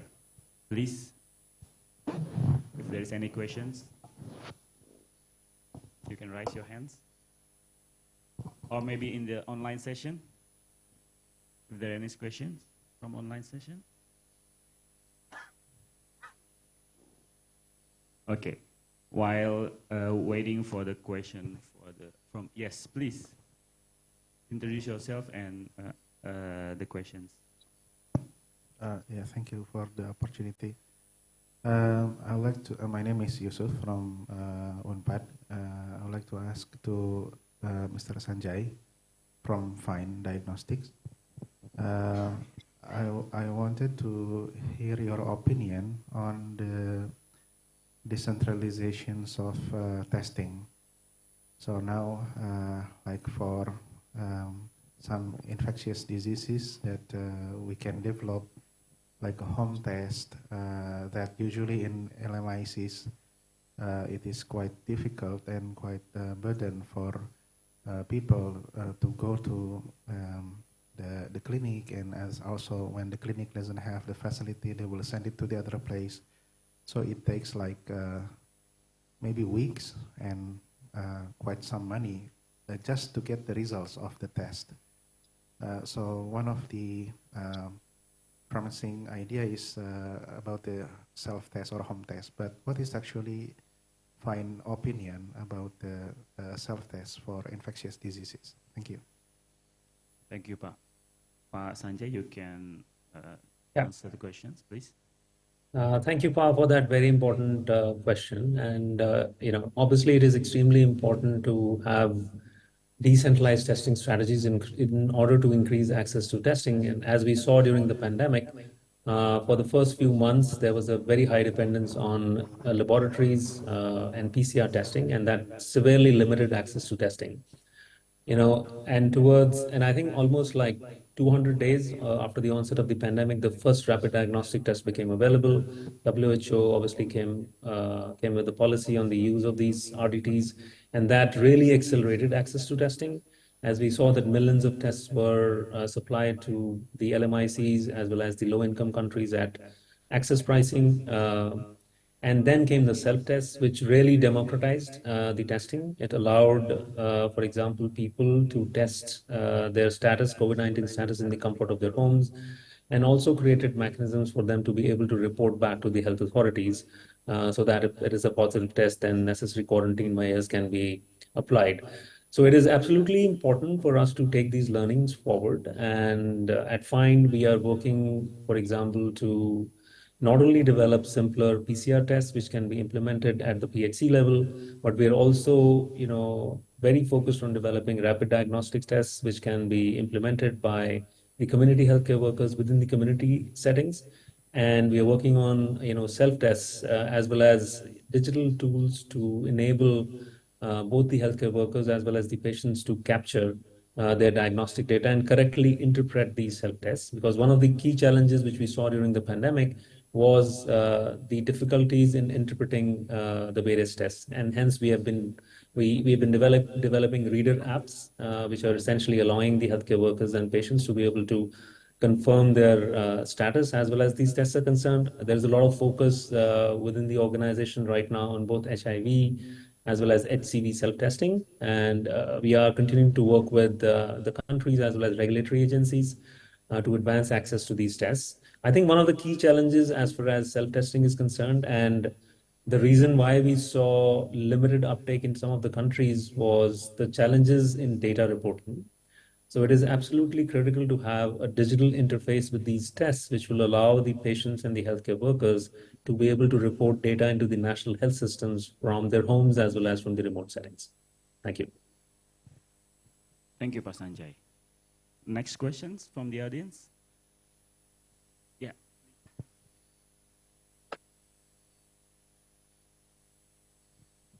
My question is from Iqbal Chaudhary. You're from? I am from what's your name? Pakistan. So from Iqbal Chaudhary, who is working as coordinator. I am from Pakistan, and you are working as a coordinator from Comstex. I am working as assistant professor, Iqbal Chaudhary. Who is here? Professor Iqbal, are you here? I don't think, no, Professor Iqbal is not here. Yeah, I want to ask from him. Oh, okay. Sorry. Thank you for your opportunity. And is there any, please? Yeah.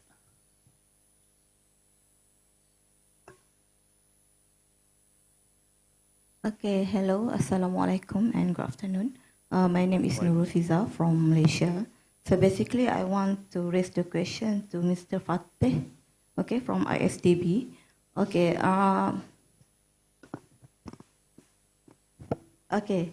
If I'm not mistaken, from your presentation just now, you have mentioned about the funding, right?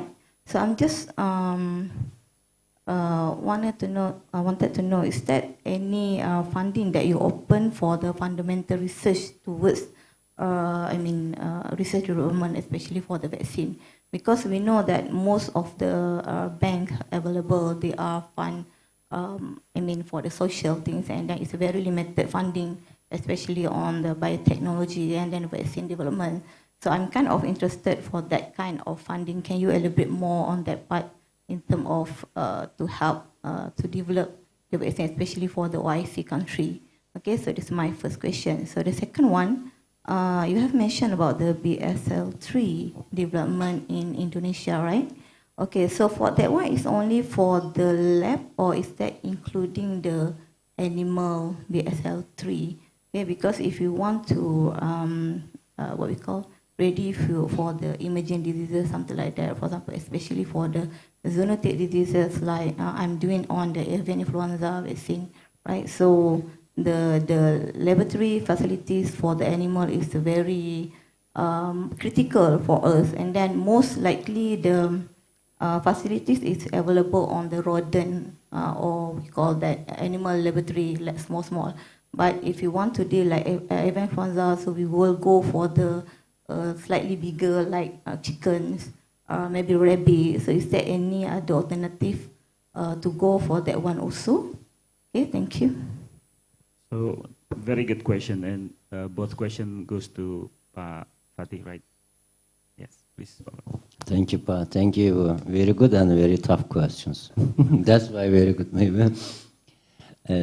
Yeah, for the fundamental research, which lies at the core of the project's policies, everything.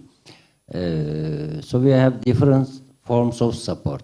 The majority of the support of Islamic Development Bank is, as you mentioned, through project financing. We call it asset-based financing. And our main counterpart is the governments. And we directly engage a project partnership with the relevant ministry. In this case, it is the Ministry of Health sometimes, or University of Pajajaran, or Biopharma, represented together with the Ministry of SOE. And if that research capacity improvement is embedded, built in the project scope as a part of the project design, it is subject to our financing. This is the first instrument we can extend.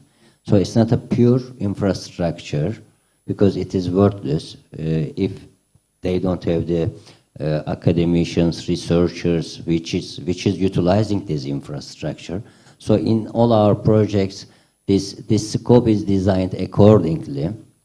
We train our academicians, students, PhD students overseas for degree training or non-degree training. This is the main instrument that we are addressing this priority concern. Not only that, we have a Science, Technology and Innovation department at the headquarters. It's an independent department which mainly focuses on the issue that you are highlighting, to improve the research and human capital in the member states. They have different grant and scholarship programs.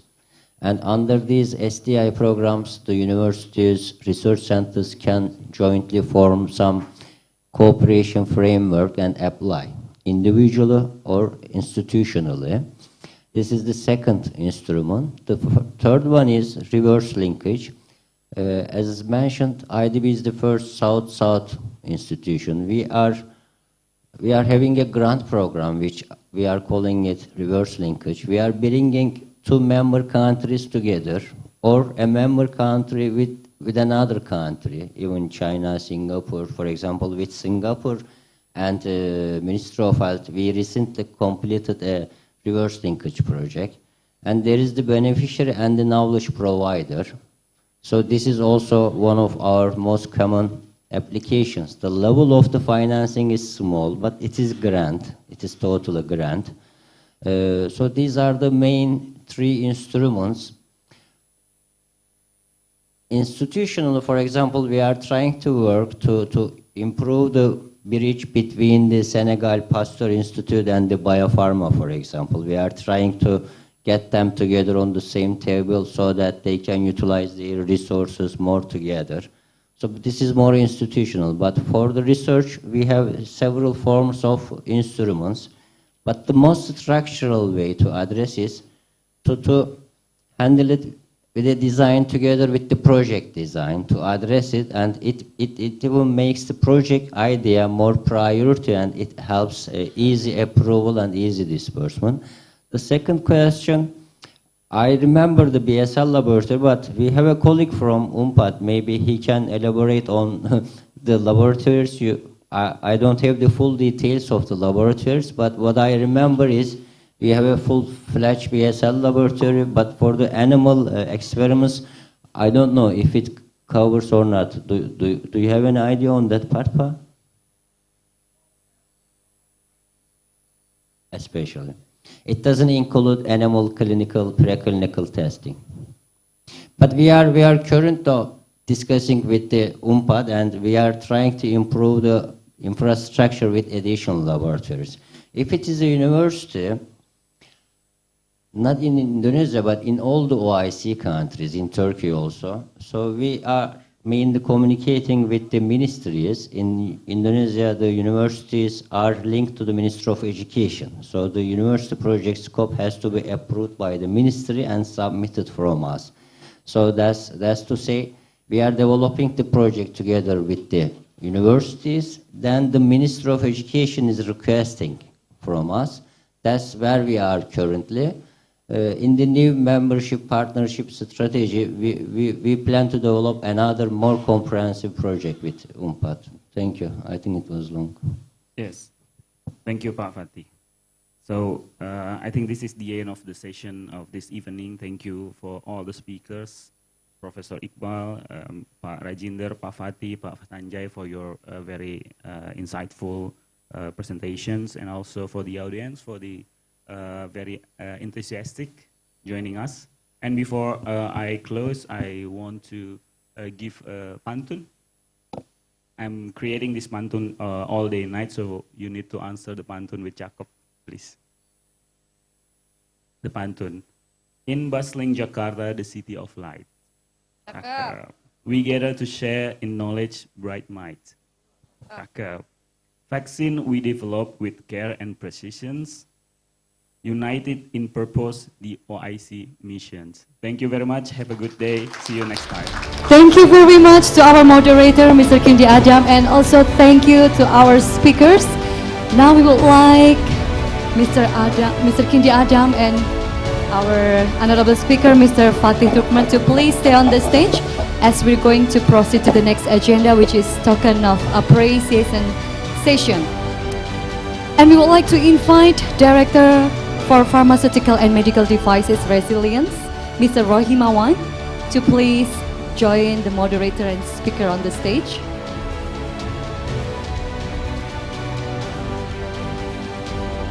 And now, Mr. Roy Himawan will hand over the token of appreciation. First to our speaker, Mr. Fatih Turkman.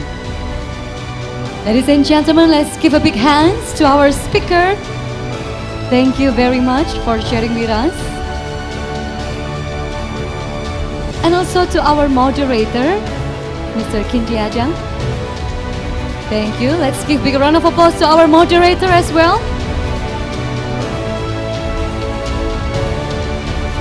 And now, please take photo together, three of you. Give your best smile to the camera. On 3, 2, and 1. One more time, please. 3, 2, and 1. Thank you very much. You may return to your seat.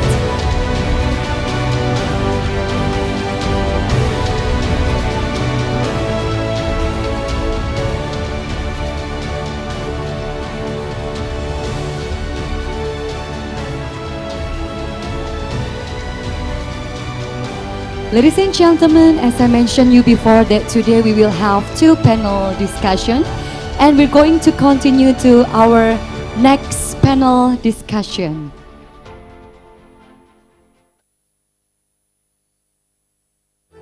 For this session, I would like to invite our moderator. He is the representative of OIC Center of Excellence UNPAD. Ladies and gentlemen, let's give big round of applause to our moderator, Mr. M. Rahman Rustan.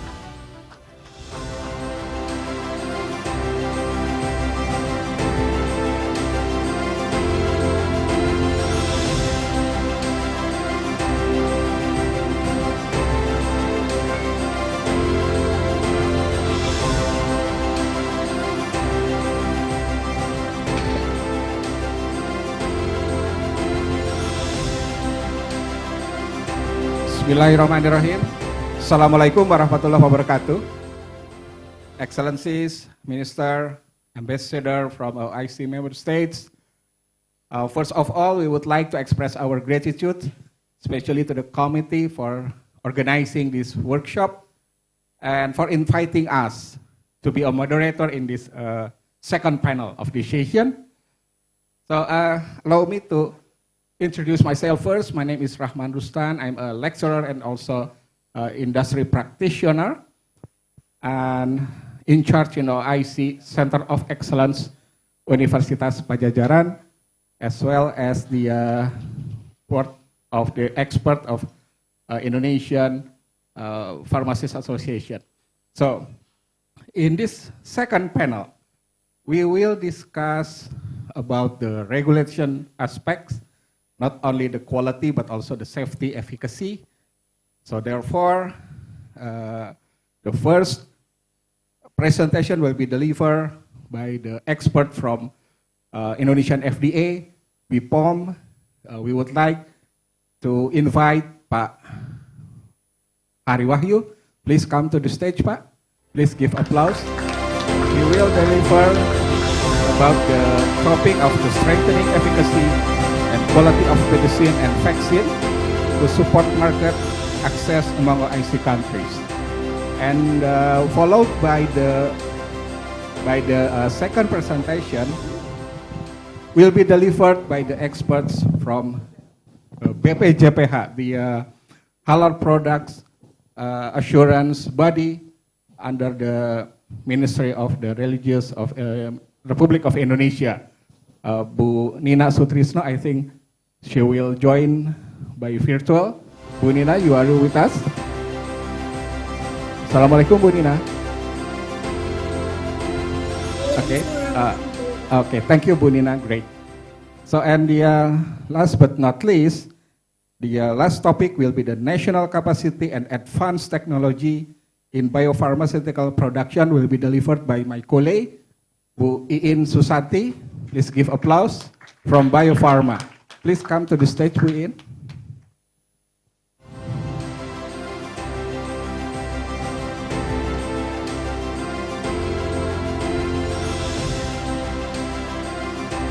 So without further ado, now we will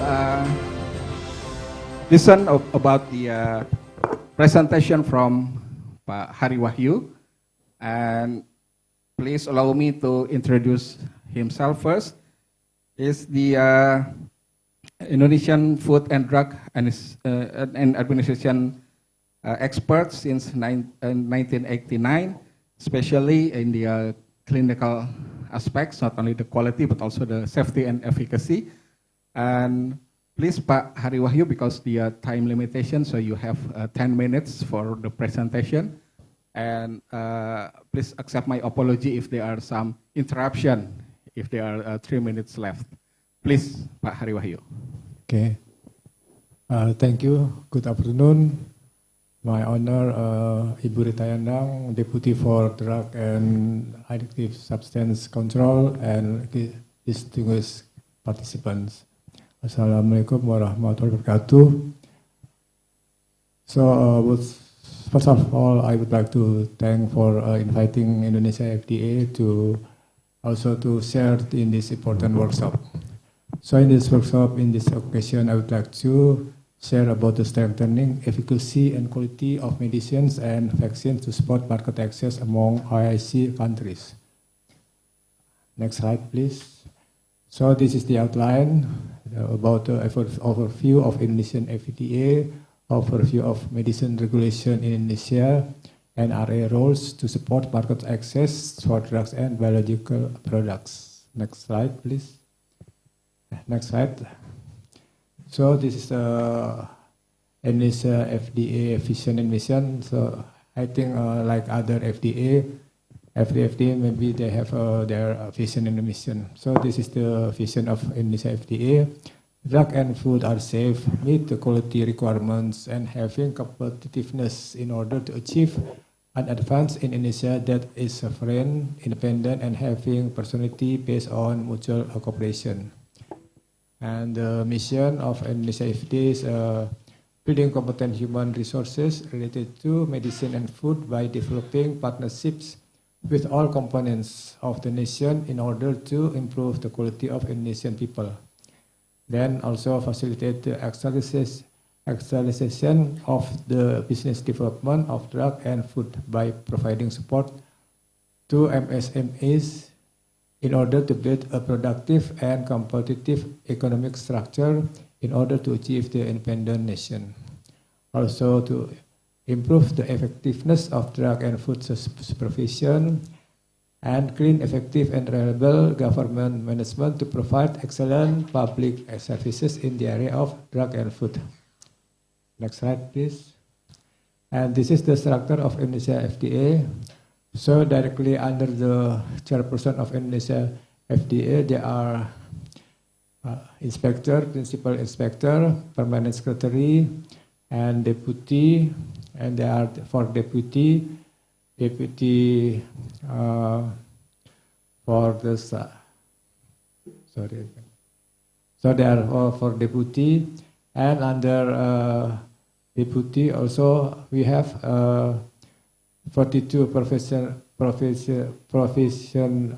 offices and 34 district offices. Next slide, please. And if you can see here, under the structure of Deputy of Drug, Narcotics, and Psychotropic, Precursor, and Addictive Substances Control, there are 5 departments. So if you see this, this is about the standardization, who develops standards. And then the red one is the Directorate of Drug Registration. So for vaccine and medicine, this is under this department, Directorate of Drug and Registration.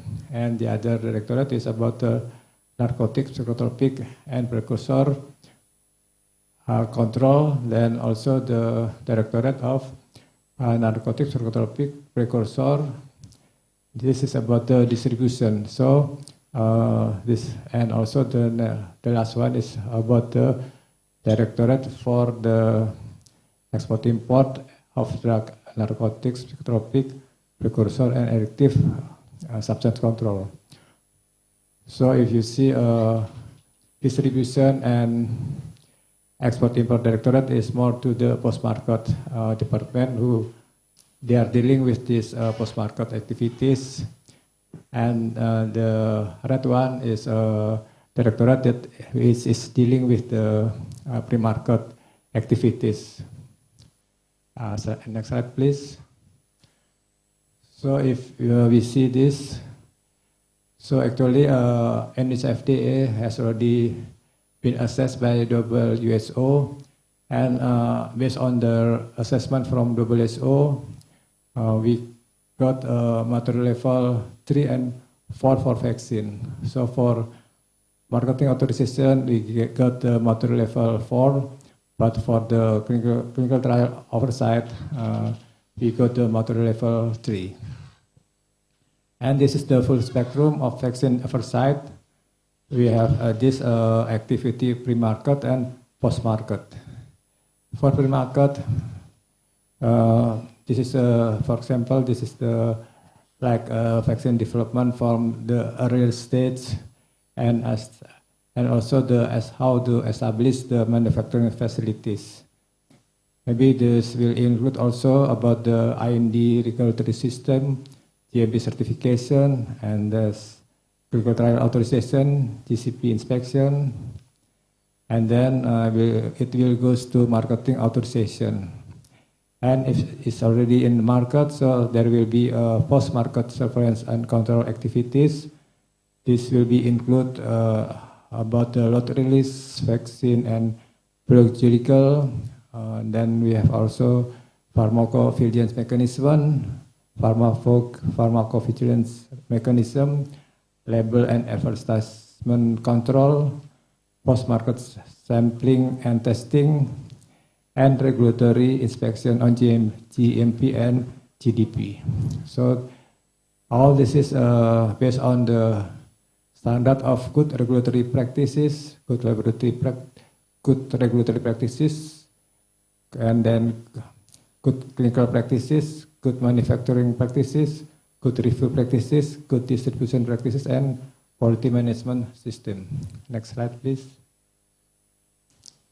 Next slide, please. And if you see, this is the roles of Indonesian FDA in pre and post market control. So in the pre-market, it will be started with activities in the industry, how they prepare for the production, and other documents and data for the submission for the pre-market submission.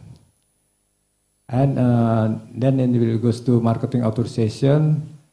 This will be there will be evaluation from Badan POM, and after it is already in the market, again this will be post-market activities. So next slide, please. So in this slide, maybe more clear what is the activities in the pre and post-market control. So after the issuance of marketing authorization, after the requirement of safety, efficacy, and quality are met, then when it will be in the post-market, then there will be post-market activities such as lot release, then inspection of GMP and GDP compliance. There will be also sampling and testing, and there will be also monitoring of IFI. For IFI, we have also have the National Committee on IFI. Next slide.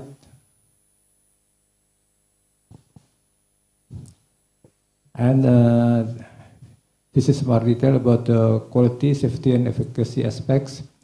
So for the quality, we will have to see about how the formulation of the product, manufacturing process of product, control of exhibitions, control of drug product, control of packaging for drug product, and also stability of drug product. Because this is important to see the stability of drug product, what the method they use for the stability design. And for the safety and efficacy, it will be started from the preclinical, non-clinical evaluation.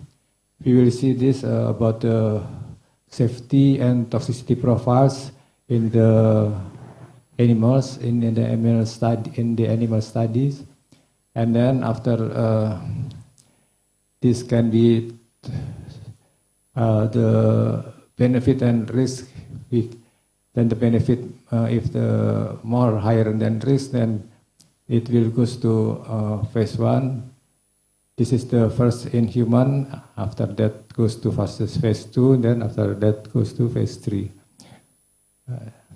So from this clinical evaluation, we will see about the efficacy and safety data, and also the dose and regimen determination, and also for immunogenicity data. And again, after post-approval, there will be another pharmacovigilance mechanism. So all based on the safety and efficacy. Next slide, please. Okay, this is when we do our work in the Indonesia FDA, we will based on the good regulatory practices. Okay, next slide, please. This is the challenge in the regulatory oversight on medicines. So from the global situation and national situation, and from the global situation and national situation, we will have to have the strategy how the strategic regulatory framework is needed. This is about how to accelerate the development of pharmaceutical and IND, and then how about the strengthening good regulatory practices, and then how about the enhancing regional and global collaboration. Next slide, please. And these parties involved in drug and food control, they are public after products in the market, industries also after the products are already in the market, and from the regulatory authority itself. Next slide, please. Next slide, please. Yeah, this is the roadmap and standard of new medicine development. This is from the early development, then goes to preclinical, then to clinical trial phases, phase 1, phase 2, phase 3, and then approval and post-marketing. Next slide, please. This is an NRA effort to support market access in drugs and biological products. These are the efforts how we increase the competence of the NRA human resources, and how we develop and update regulation and guideline in the area of, for example, marketing authorization, clinical trial authorization, GMP, GDP, and testing laboratory. And also how to conduct the GMP, GCP, and GDP inspection, and delivering training to the related stakeholders. And the next is evaluation and approval for marketing authorization and clinical trial authorization within the specific time frame. Next slide, please. And now we also have the mechanism for the reliance to one country among the 6 countries. This is the reference countries such as US FDA, EMA, MHRA, Health Canada, TGN, and PMDA. And also we provide support to local ethics committee by undertaking some events such as dissemination on guidelines and regulations, scientific forum, group discussion. And also we support the local ethics committee to get recognition from FARCAP or accredited by the Indonesian National Ethics Committee. So next slide, please. And this is a registration procedure. So the important thing that the industry should submit the administrative, quality, safety, and efficacy data to be evaluated. In the evaluation of in the FDA, we have the national committee, and also there is also ad hoc clinician expert to do the decision making, and we have the timeline for the evaluation. Next slide, please. And this is the evaluation pathway. We have 4 pathways: 50 working days, 100 working days, 120 working days, and 300 working days. Next slide, please. And for the closing, so Indonesia FDA continuously provides all of efforts in comprehensive system that covers the entire process cycle of drugs and food to safeguard the public health. Indonesia FDA implemented good regulatory practices for the oversight of drugs and food, and also established and good coordination with all relevant parties, including professional association. And also regional and international cooperation and collaboration are required to provide equitable access to drugs and vaccines. Next slide. I think that's all, and thank you very much for your attention. Thank you, Pak Hari. Very, very clear explanation. So we will proceed to the next presentation about the overview of halal implementation in Indonesia. Will be delivered by Ibu Nina Sutrisno. Are you with us, Bu? Yeah. So Ibu Nina Sutrisno is from the BPJPH under the Ministry of Religious Affairs, and he now in charge in the product halal product assurance body Republic of Indonesia. So Ibu Nina is graduated from Universitas Jember and Universitas Islam Malang for the master degree. Now he's a doctor candidate from Universitas Negeri Surabaya. So you have 10 minutes, Bu Nina, for the presentation.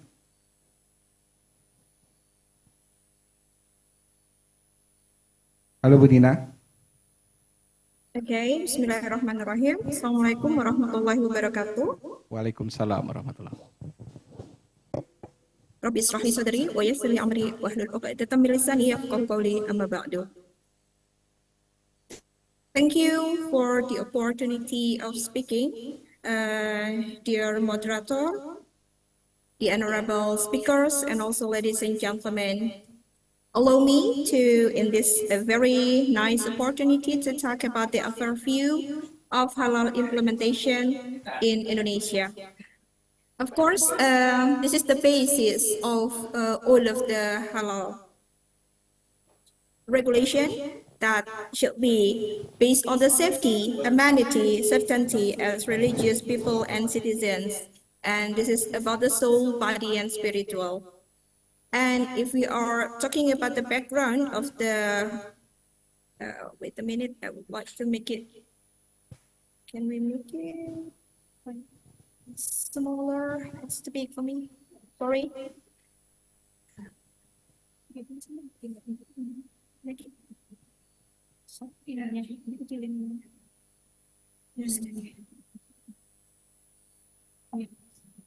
Yeah, it's okay. So it will be based on the 1945 Constitution of the Republic of Indonesia, mandates the state to guarantee the independence of every citizen to embrace religion and worship according to his religion and belief, and it should be to ensure that every adherent of a religion can worship and carry out his religious ways, and the state is obligated to provide protection and guarantees regarding the halal product consumed. And the circle should be based on the law number 23, 2014 about the concerning halal product guarantee, and law number 11, 2020 concerning job present, and it is determined arrangement regarding the halalness of product, the guarantee legal to be regulated as statutory regulation. And that's not all of the products circulated are guaranteed to be halal.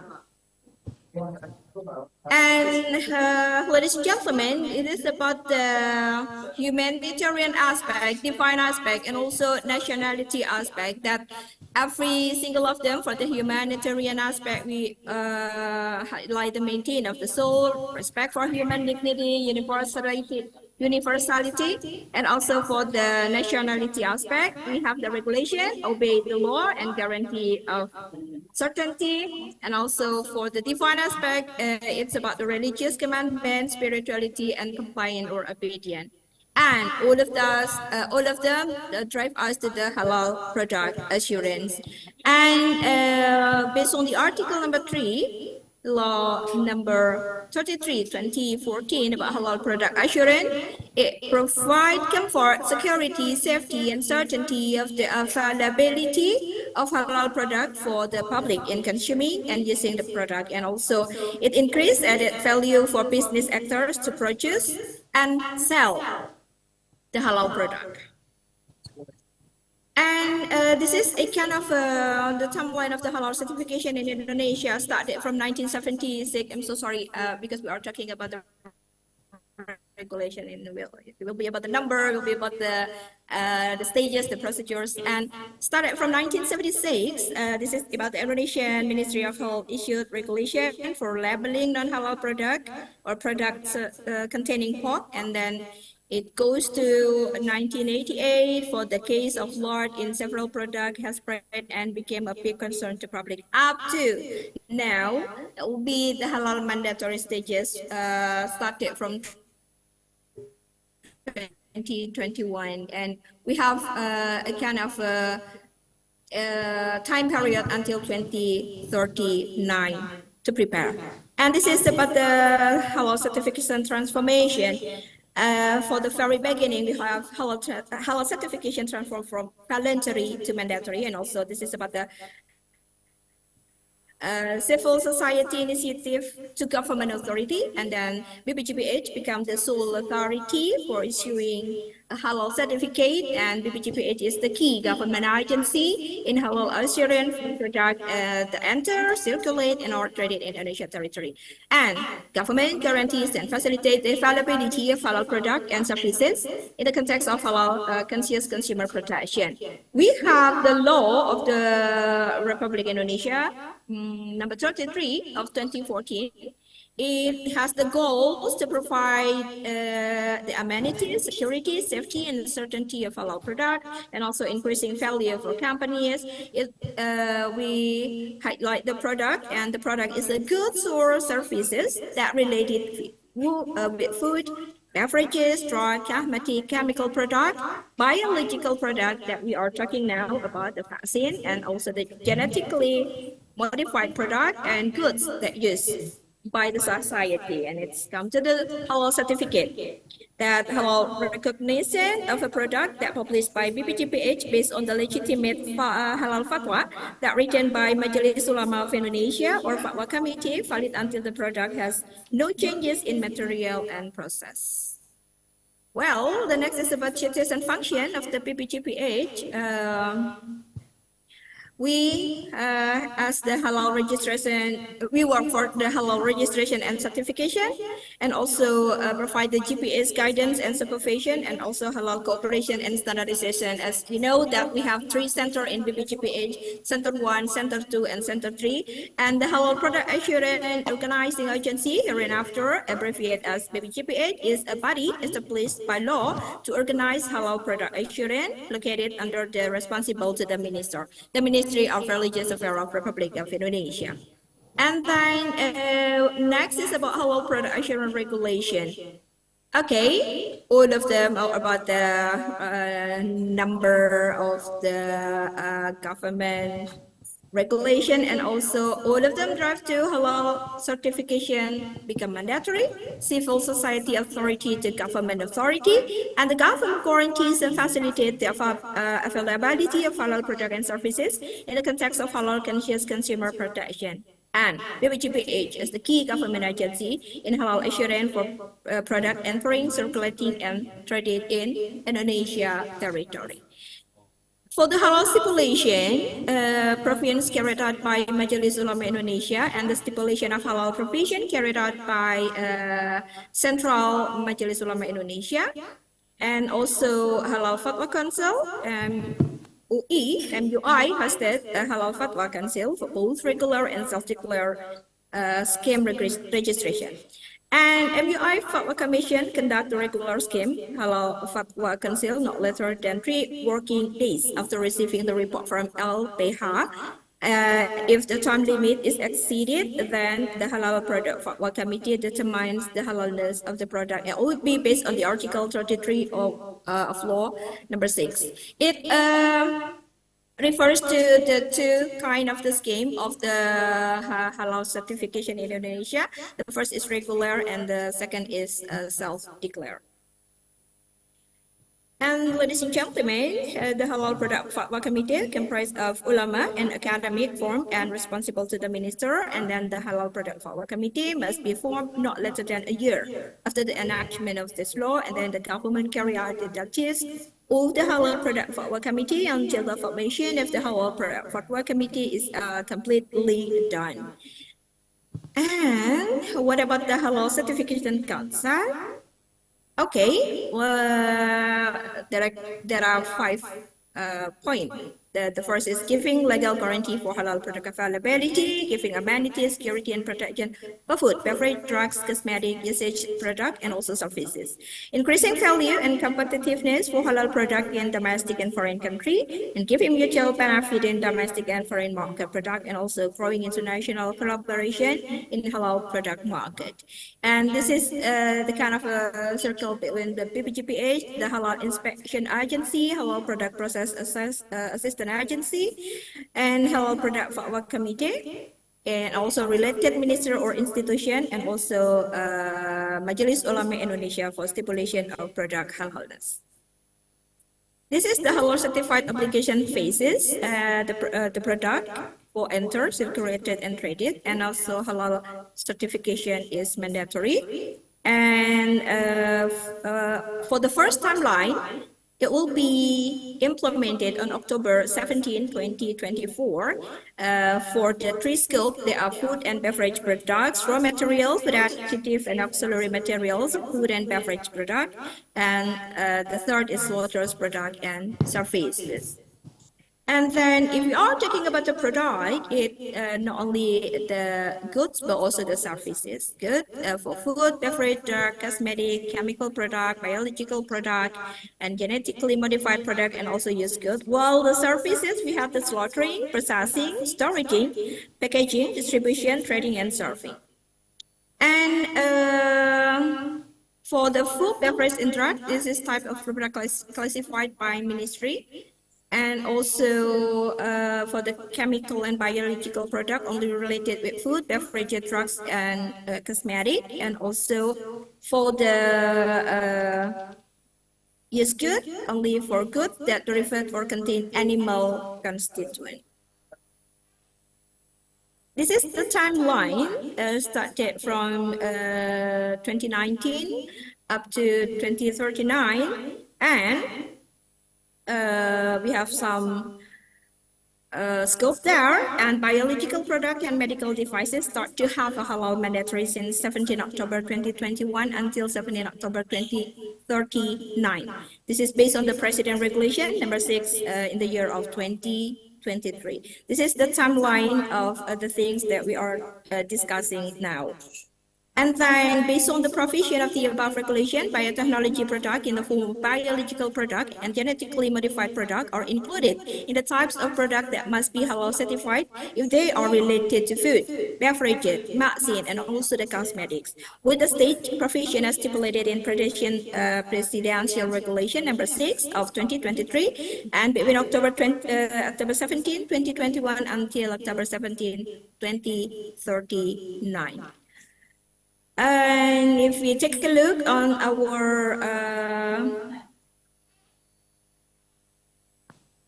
KMA 748, and we can see for the product biology, vaccine will be in classification code 1.5. And yes, this is also including in the halal mandatory. This is the Indonesian halal certification flow, ladies and gentlemen, started from the application, verification, confirmation, examination, checking, fatwa until the issuing of the halal certificate based on the halal decree issued also by the Majelis Ulama of Indonesia. And then next, this is about the halal product assurance system. To maintain the continuity of the halal product process, business actor must implement a halal product assurance system. This is about the business actor must implement all of the criteria for halal product assurance system based on protection, justice, legal certainty, accountability and transparency, effectiveness and efficiency. Also professionalism and added values, and also the competitiveness.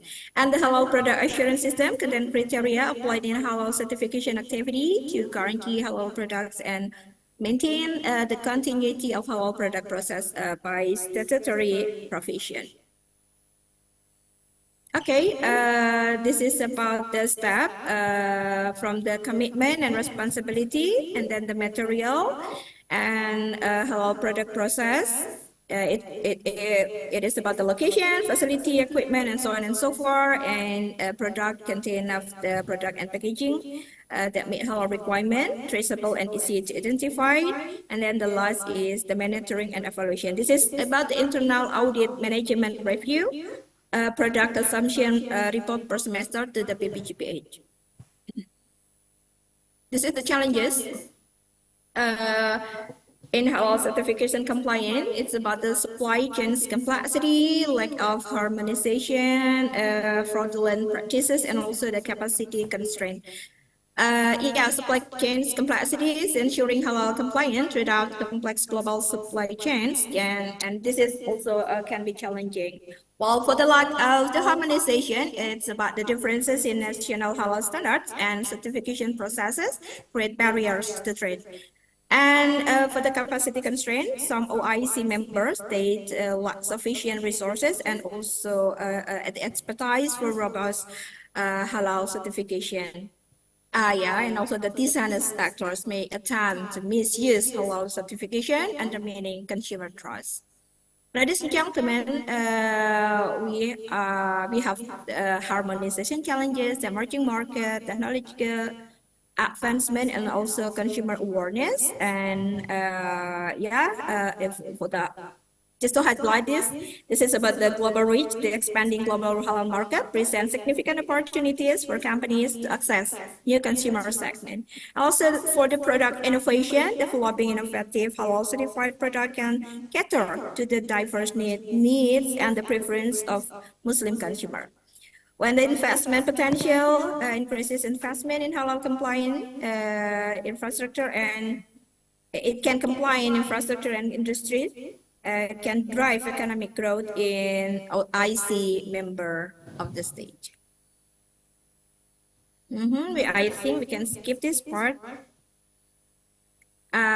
This is the conclusion for this part about the circle that the HCB as the recognition halal certificate, and then this collaboration with the authorized halal foreign institution to issue halal certificate. And also for G2G, this is the development of halal product assurance, technology development, human resources, and also facilities and infrastructure halal product assurance. It comes to conformity evaluation for the mutual recognition and also the mutual acceptance result of the conformity evaluation. And BPGPH authorized to conducting collaboration with domestic and also the international institution in halal product assurance. And it will be based on the law number 33, 2014. Excuse me. We have 1 minute left.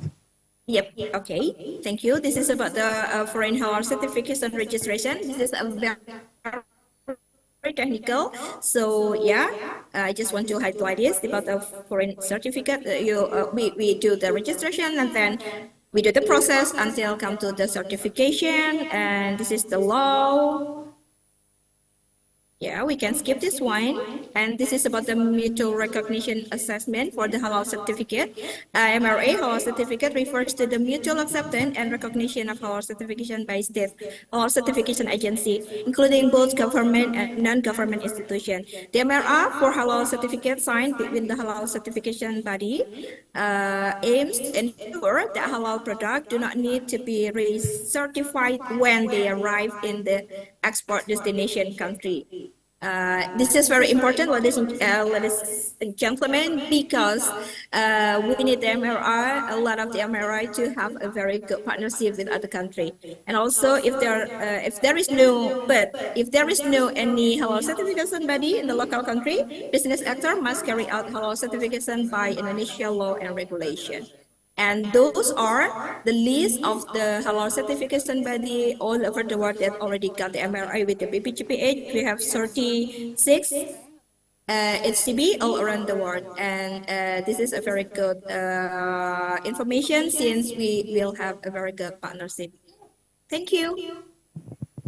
I think that's all. Thank you for the opportunity. Assalamualaikum warahmatullahi wabarakatuh. Waalaikumsalam. Jazakallah khair. Thank you, Bu Nina. A big applause to Bu Nina. And now we proceed to the last presentation. We are talking about the national capacity and advanced technology in biopharmaceutical production. Will be delivered by Bu Iin Susanti. She is the expert in biotechnology products, especially in industry. And now she is in charge in production and supply chain director in PT Bio Farma. Please, Bu Iin, you have 10 minutes for the presentation. Thank you, Mr. Moderator. Honorable guests, ladies and gentlemen, allow me to share our experience in capacity building, especially in the vaccine manufacturing field. Next slide, please. So, we all know that the vaccination is one of the most significant achievements in medical research history. So vaccine is the key cost-effective reduction of mortality, and then because it reduces the mortality, so it will improve the life expectancy, and also it will impact to the economic growth because the productivity will increase, the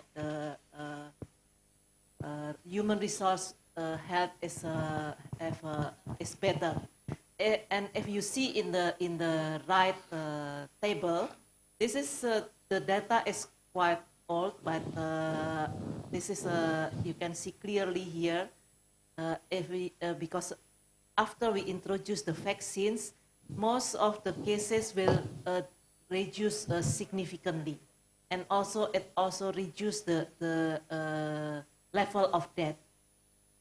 So the vaccine is not only improve the health, it's also improve the economic and social life. Next slide. So if you see here, this is the coverage of the vaccination. I get this data from the WHO. So currently the coverage is close to 80% or more, a bit more than 80%. But it is not yet the 100% coverage of the vaccination in the world. Next. So at present, because the coverage is still under 100%, so at present there is still 19.5 million babies worldwide which are still at risk of vaccine preventable disease because they miss out the basic immunization. Why this could happen? This because of the lack of equitable access of basic vaccines, especially in the low and middle income countries, which are still dependent on the import because they don't have the local vaccines manufacturer. So we can learn from the COVID-19 pandemic. From last pandemic, we aware that the vaccine inequity, especially in the low and middle income countries, is still lacking, and there is still a gap in the vaccine inequity. Therefore, we need to build the capacity of vaccine production by encouraging the local manufacturing. Next slide, please. So before we talk further in the capacity building, I would like to show the challenges in vaccine manufacturer. So first is the investment. It is to start or to initiate the vaccine manufacturer.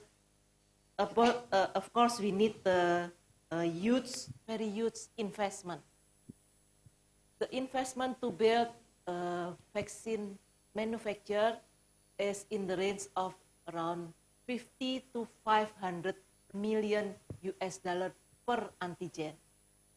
So if we only build the fill and finish, for example, we need around 100 million US dollar. It depends on the capacity you're going to build. And then, of course, the operating costs. The operating cost is mostly come from the raw material because in vaccines, we need a specific most of the raw material are specific. And in many cases, it's also there is a limitation in the supplies. And in some cases, sometimes we only have one vendor in the world. For example, like a VVM. VVM is a viral vaccine monitor, and the vendor currently, there's only one vendor in the world. So every vaccine manufacturer who needs for VVM will source the VVM from this vendor. And also, because of the limitation of the raw material, of course, the price is also high compared to other raw material.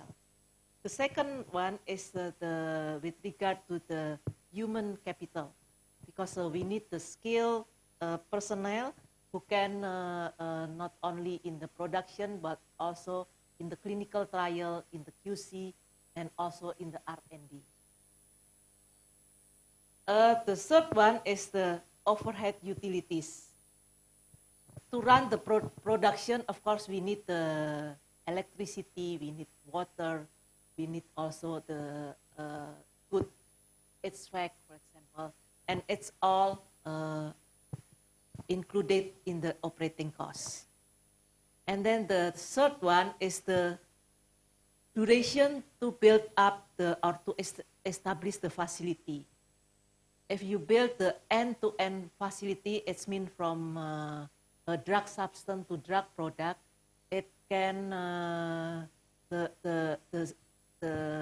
fastest timeline will be 5 years, or even we can reach up to 10 years, because first we need to have a design the facility and then build the facility, and also to have the equipment ready, it also needs times. After that, we need to do the validation. We need to do the validation of the facility, of the equipment, and then of the process. And then we need also to prepare the skilled personnel. And then the fourth is the industrial cluster. So if in the region, like in Indonesia, for example, before the pandemic, Bio Farma is the only vaccine manufacturer. And then after the pandemic, now we have another 2 or 3 vaccine manufacturers. So it's means that the lack of the skill and technical support is quite difficult as if we have the only vaccine manufacturer. But if, for example, in India, there are quite a lot of vaccine manufacturers. So in this case, in this region, you are it is more easier to find the technical support, for example, or it is much more easier to find the skilled personnel.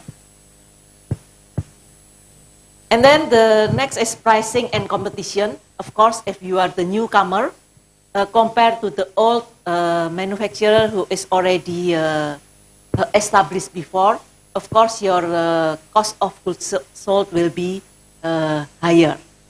And then next is the limited partner opportunity. Of course, there's a reluctance from the manufacturer to share the technology, because you will become the competitor later. And then hiring and training of the personnel is very obvious. And then the last one is the changes to the landscape over time.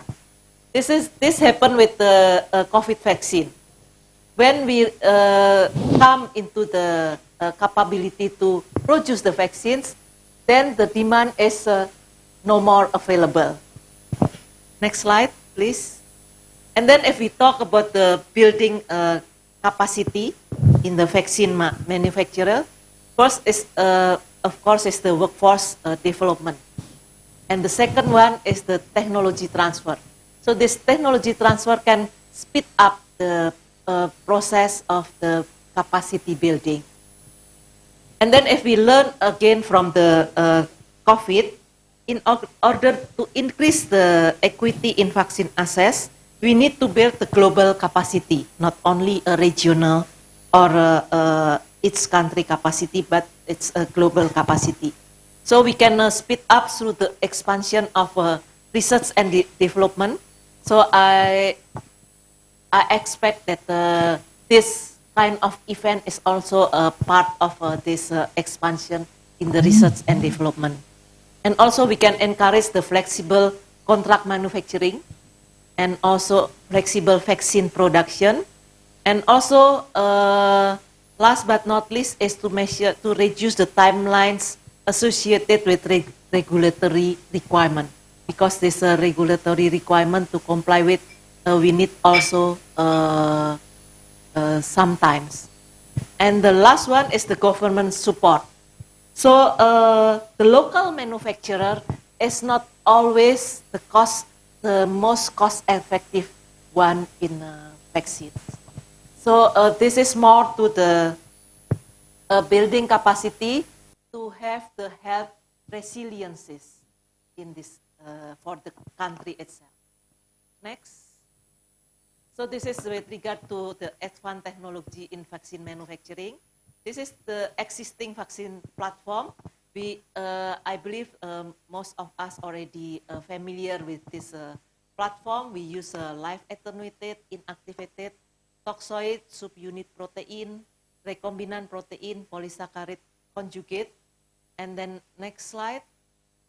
And then during the pandemic, there are two new advanced technology that is a success to be used in the COVID vaccine, which is the viral vector and the mRNA.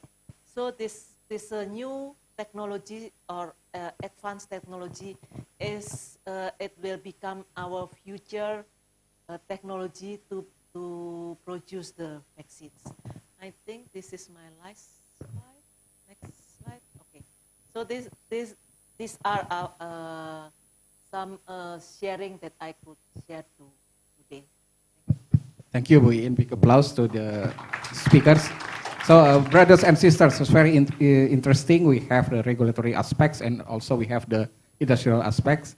Please, if you have any question or comments, so we open to the floor. This session, we are talking about the regulatory, what is to be implemented in vaccine and biotechnology. Is it any comments or some question? Yes. I suppose that because of time limitation, so you ask the question and then... It's not a question. Ma'am, you said that vaccines preparation needs almost 10 years, but COVID vaccine was prepared just in 2 years. What do you think about that? So I think this is a good experience for all of us. Because of the pandemic, everything can be speed up. Therefore, from the R&D and then from the manufacturing itself, in my, I think it's the fourth slide, I show you that now the CDMO maybe become the one option rather than to build the new facility itself. So it can be used to speed up. If, for example, if biopharma needs the facility, now we have a choice. We can build our the facility by ourselves, and it will take around 3 to 5 years. But we can also collaborate with other CDMO, for example, and also with regard to the regulatory. It is also speed up and push with this pandemic. Thank you so much. Thank you. So now we continue with the next question.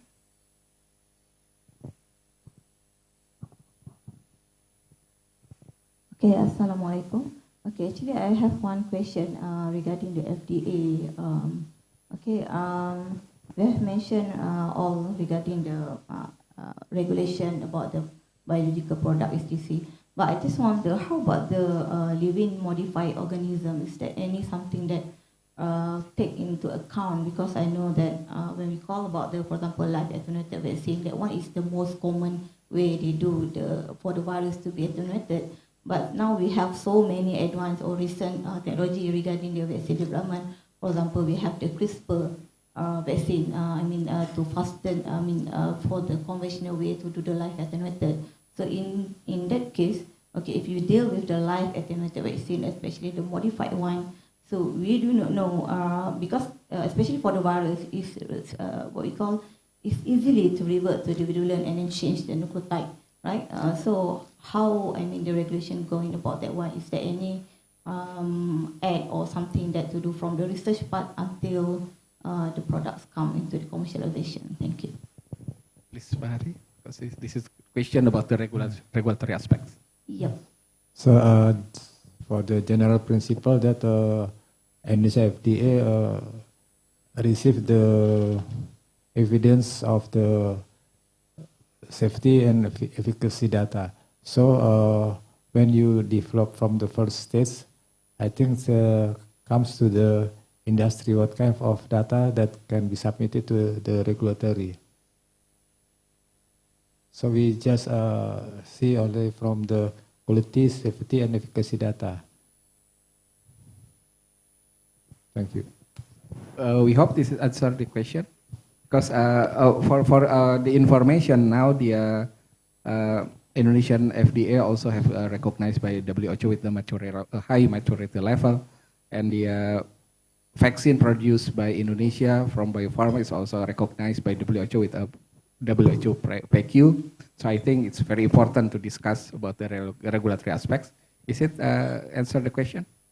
Yeah, a part of it. I know that one, you need the data for the safety, efficacy, everyone to what we call to approve the product. But in terms of the management or regulation from the research part, is there any something to do like I need to go for the safety, biosafety or what we call biosafety and biosecurity? In terms of the research for the first part, because if you deal with the live virus, it can be spread to the environment, something like that, yeah.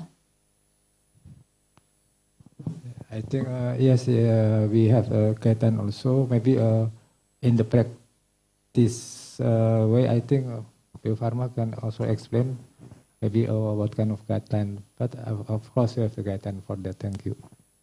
Yeah, perhaps Bu In, you have additional information. With regard to the biosafety for the vaccines, this is more to the biosafety for the environment, right? So in Indonesia, we have the under the Ministry of Health, we have like a body who is regulate this safety issue. It's a NAC. NAC, National Authority for Containment. For the containment. But this body is currently only regulate the polio viruses. But it can also expand or extend into other viruses. Yes, so is there any instruction that down to the university or research institute that's going to for the same application also? Not yet, or going to be implemented, or how? I think if the university is also working with these viruses, of course, the NAC should also involve in this, and you should also report. For example, in this regard for the polio, everybody, not only the manufacturer, also the research institution who has this or who keep this virus shall also comply with the regulation. Okay, thank you. Sorry, actually I'm one of the body that want to develop some regulations. So I just want to know what is the practice from the different countries, especially the OIC, that we can go together to strengthen that part. Okay, thank you.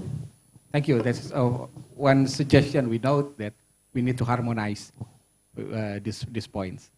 Okay, so I think we have now end of the session. I thank you for your attention, ladies and gentlemen, brothers and sisters. Jazakallah khairan khasiran, syukran khasiran. Assalamualaikum warahmatullahi wabarakatuh. Over to the Master of Ceremony. Thank you, ladies and gentlemen. Let's give a big round of applause. to our joyful second panel discussion. Thank you very much to our moderator and speakers. Please remain on the stage as we're going to give you a token of appreciation. So we would like to invite to the stage Director for Pharmaceutical Production and Distribution, Mrs. Dita Novianti, to please join moderator and speakers on the stage.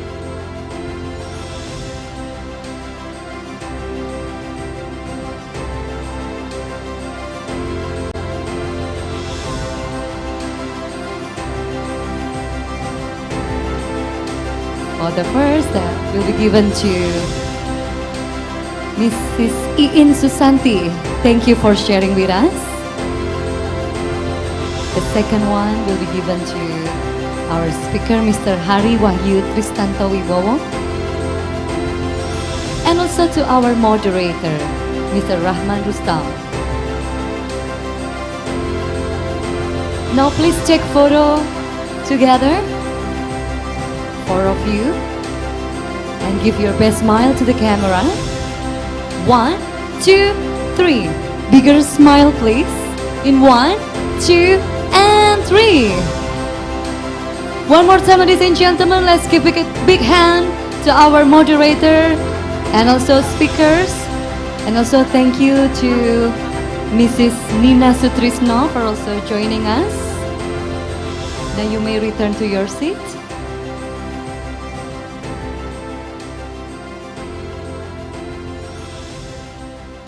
Dignitaries, distinguished guests, ladies and gentlemen, we are gonna proceed to our next agenda, which is opening ceremony. And while we're waiting for our Minister of Health joining us in this very special occasion, we would like you to please enjoy coffee break. We do have coffee, tea, and snacks at the foyer, but please enjoy them here in the room as we're waiting for our Minister of Health joining us. So, ladies and gentlemen, please enjoy your coffee break.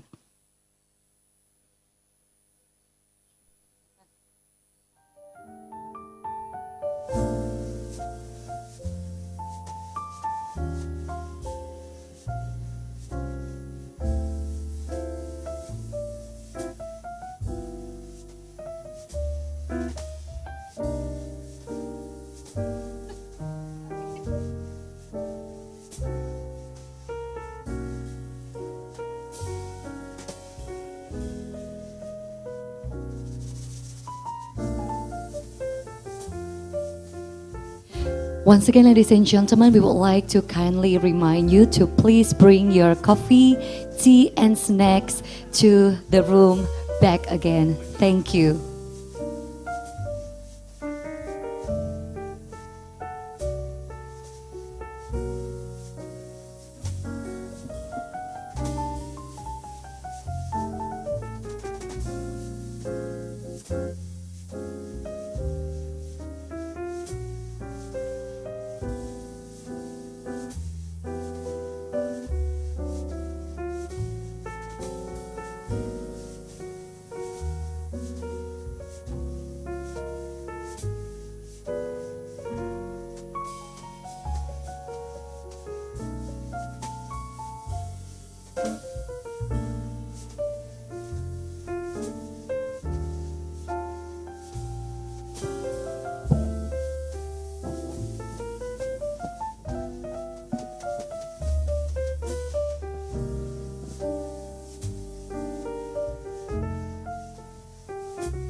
Distinguished participants, ladies and gentlemen, to all of you who are still at the foyer, please get back to the room as we're going to continue our next agenda.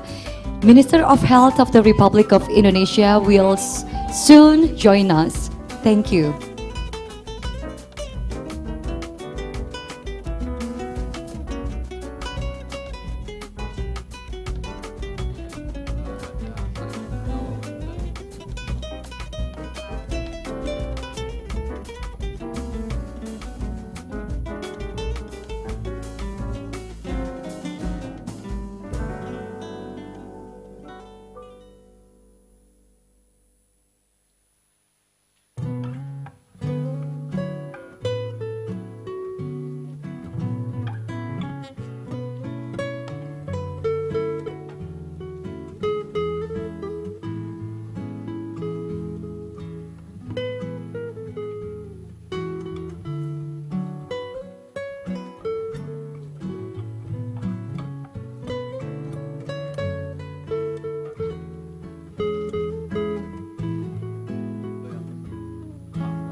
distinguished participants, please have a seat as we're going to start the opening ceremony shortly. Thank you.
Ladies and gentlemen, let us welcome Minister of Health of the Republic of Indonesia, His Excellency Mr. Budi Gunadi Sadikin.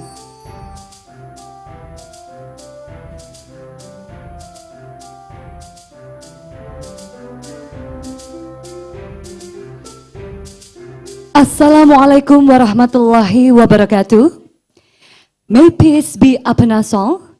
A very good evening to all of you excellencies, distinguished participants, ladies and gentlemen. Welcome to the opening ceremony, third batch of Indonesia Comsec Fellowship Program for Research and Advanced Training in Virology and Vaccine Technologies. Ladies and gentlemen, please allow us to extend our gratitude and to warmly welcome Minister of Health of the Republic of Indonesia, His Excellency Mr. Budi Gunadi Sadikin. Excellencies Ambassadors of Egypt and Malaysia, Honorable Deputy Ambassadors, we would like also to welcome Director General of Pharmaceutical and Medical Devices, Mrs. Rizka Andalusia. We do have Deputy of Drugs, Narcotics, Psychotropics, Precursors and Addictive Substance Control, Mrs. Rita Endang. Professor Dr. S. Khurshid Hasnain, Advisor Standing Committee for Scientific and Technological Cooperation. Professor Dr. M. Iqbal Chowdhury, Expert Standing Committee for Scientific and Technological Cooperation. We would like also to welcome Director for Socio-Cultural Affairs and International Organizations of the Developing Countries, Mrs. Penny Dewi Herasati. To all of our distinguished speakers, distinguished senior officials of the Ministry of Health of the Republic of Indonesia, and other related ministries and institutions. Ladies and gentlemen, to start this opening ceremony, let's sing Indonesian National Anthem, Indonesia Raya. So, ladies and gentlemen, please kindly stand up.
Please have a seat. Excellencies, dignitaries, ladies and gentlemen, now we would like to kindly invite Minister of Health of the Republic of Indonesia to deliver his speech. Please welcome to the stage His Excellency Mr. Budi Gunadi Sadikin.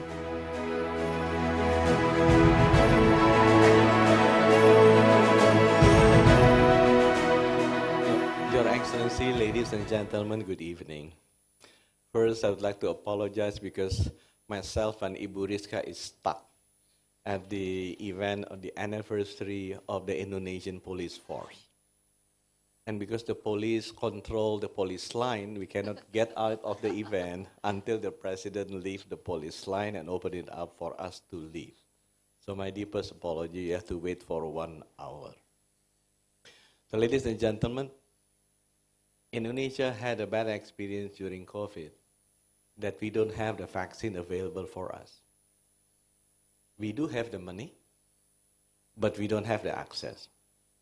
So I strongly believe for emergency medical countermeasures like vaccine, diagnostic tool, or medicine, which is critical for every pandemic, it should be available and accessible at a reasonable price by every country.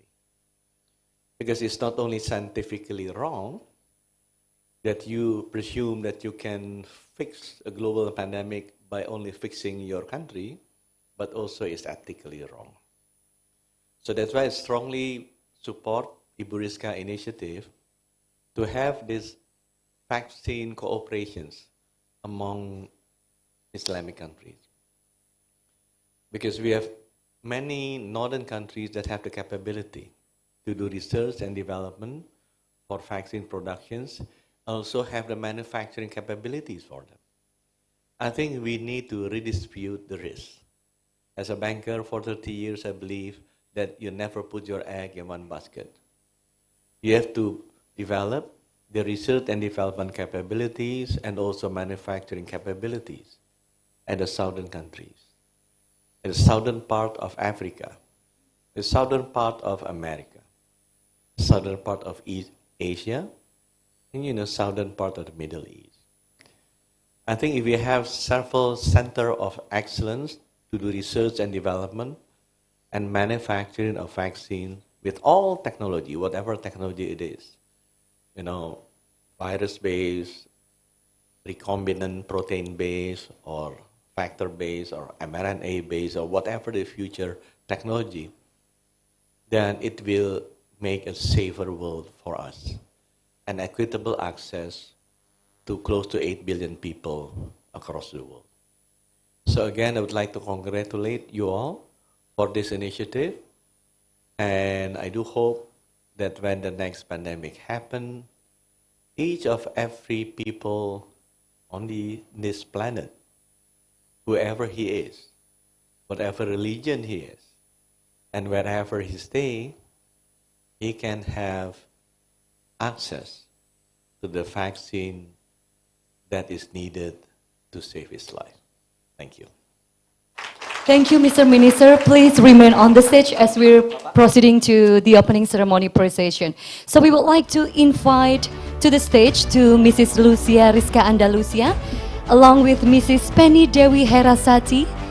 Please join Mr. Budi Gunadi Sadikin on the stage to officially open this very great event.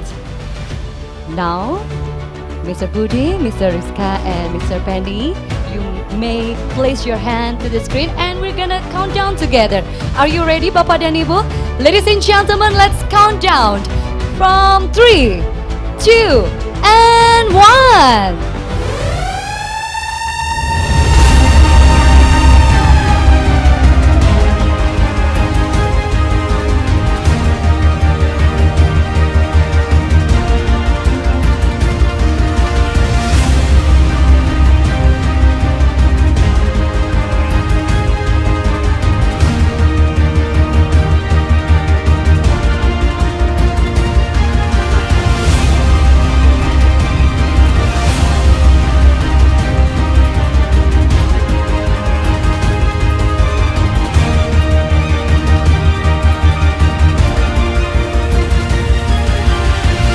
Ladies and gentlemen, third batch of Indonesia Comsec Fellowship Program for Research and Advanced Training in Virology and Vaccine Technology is officially opened.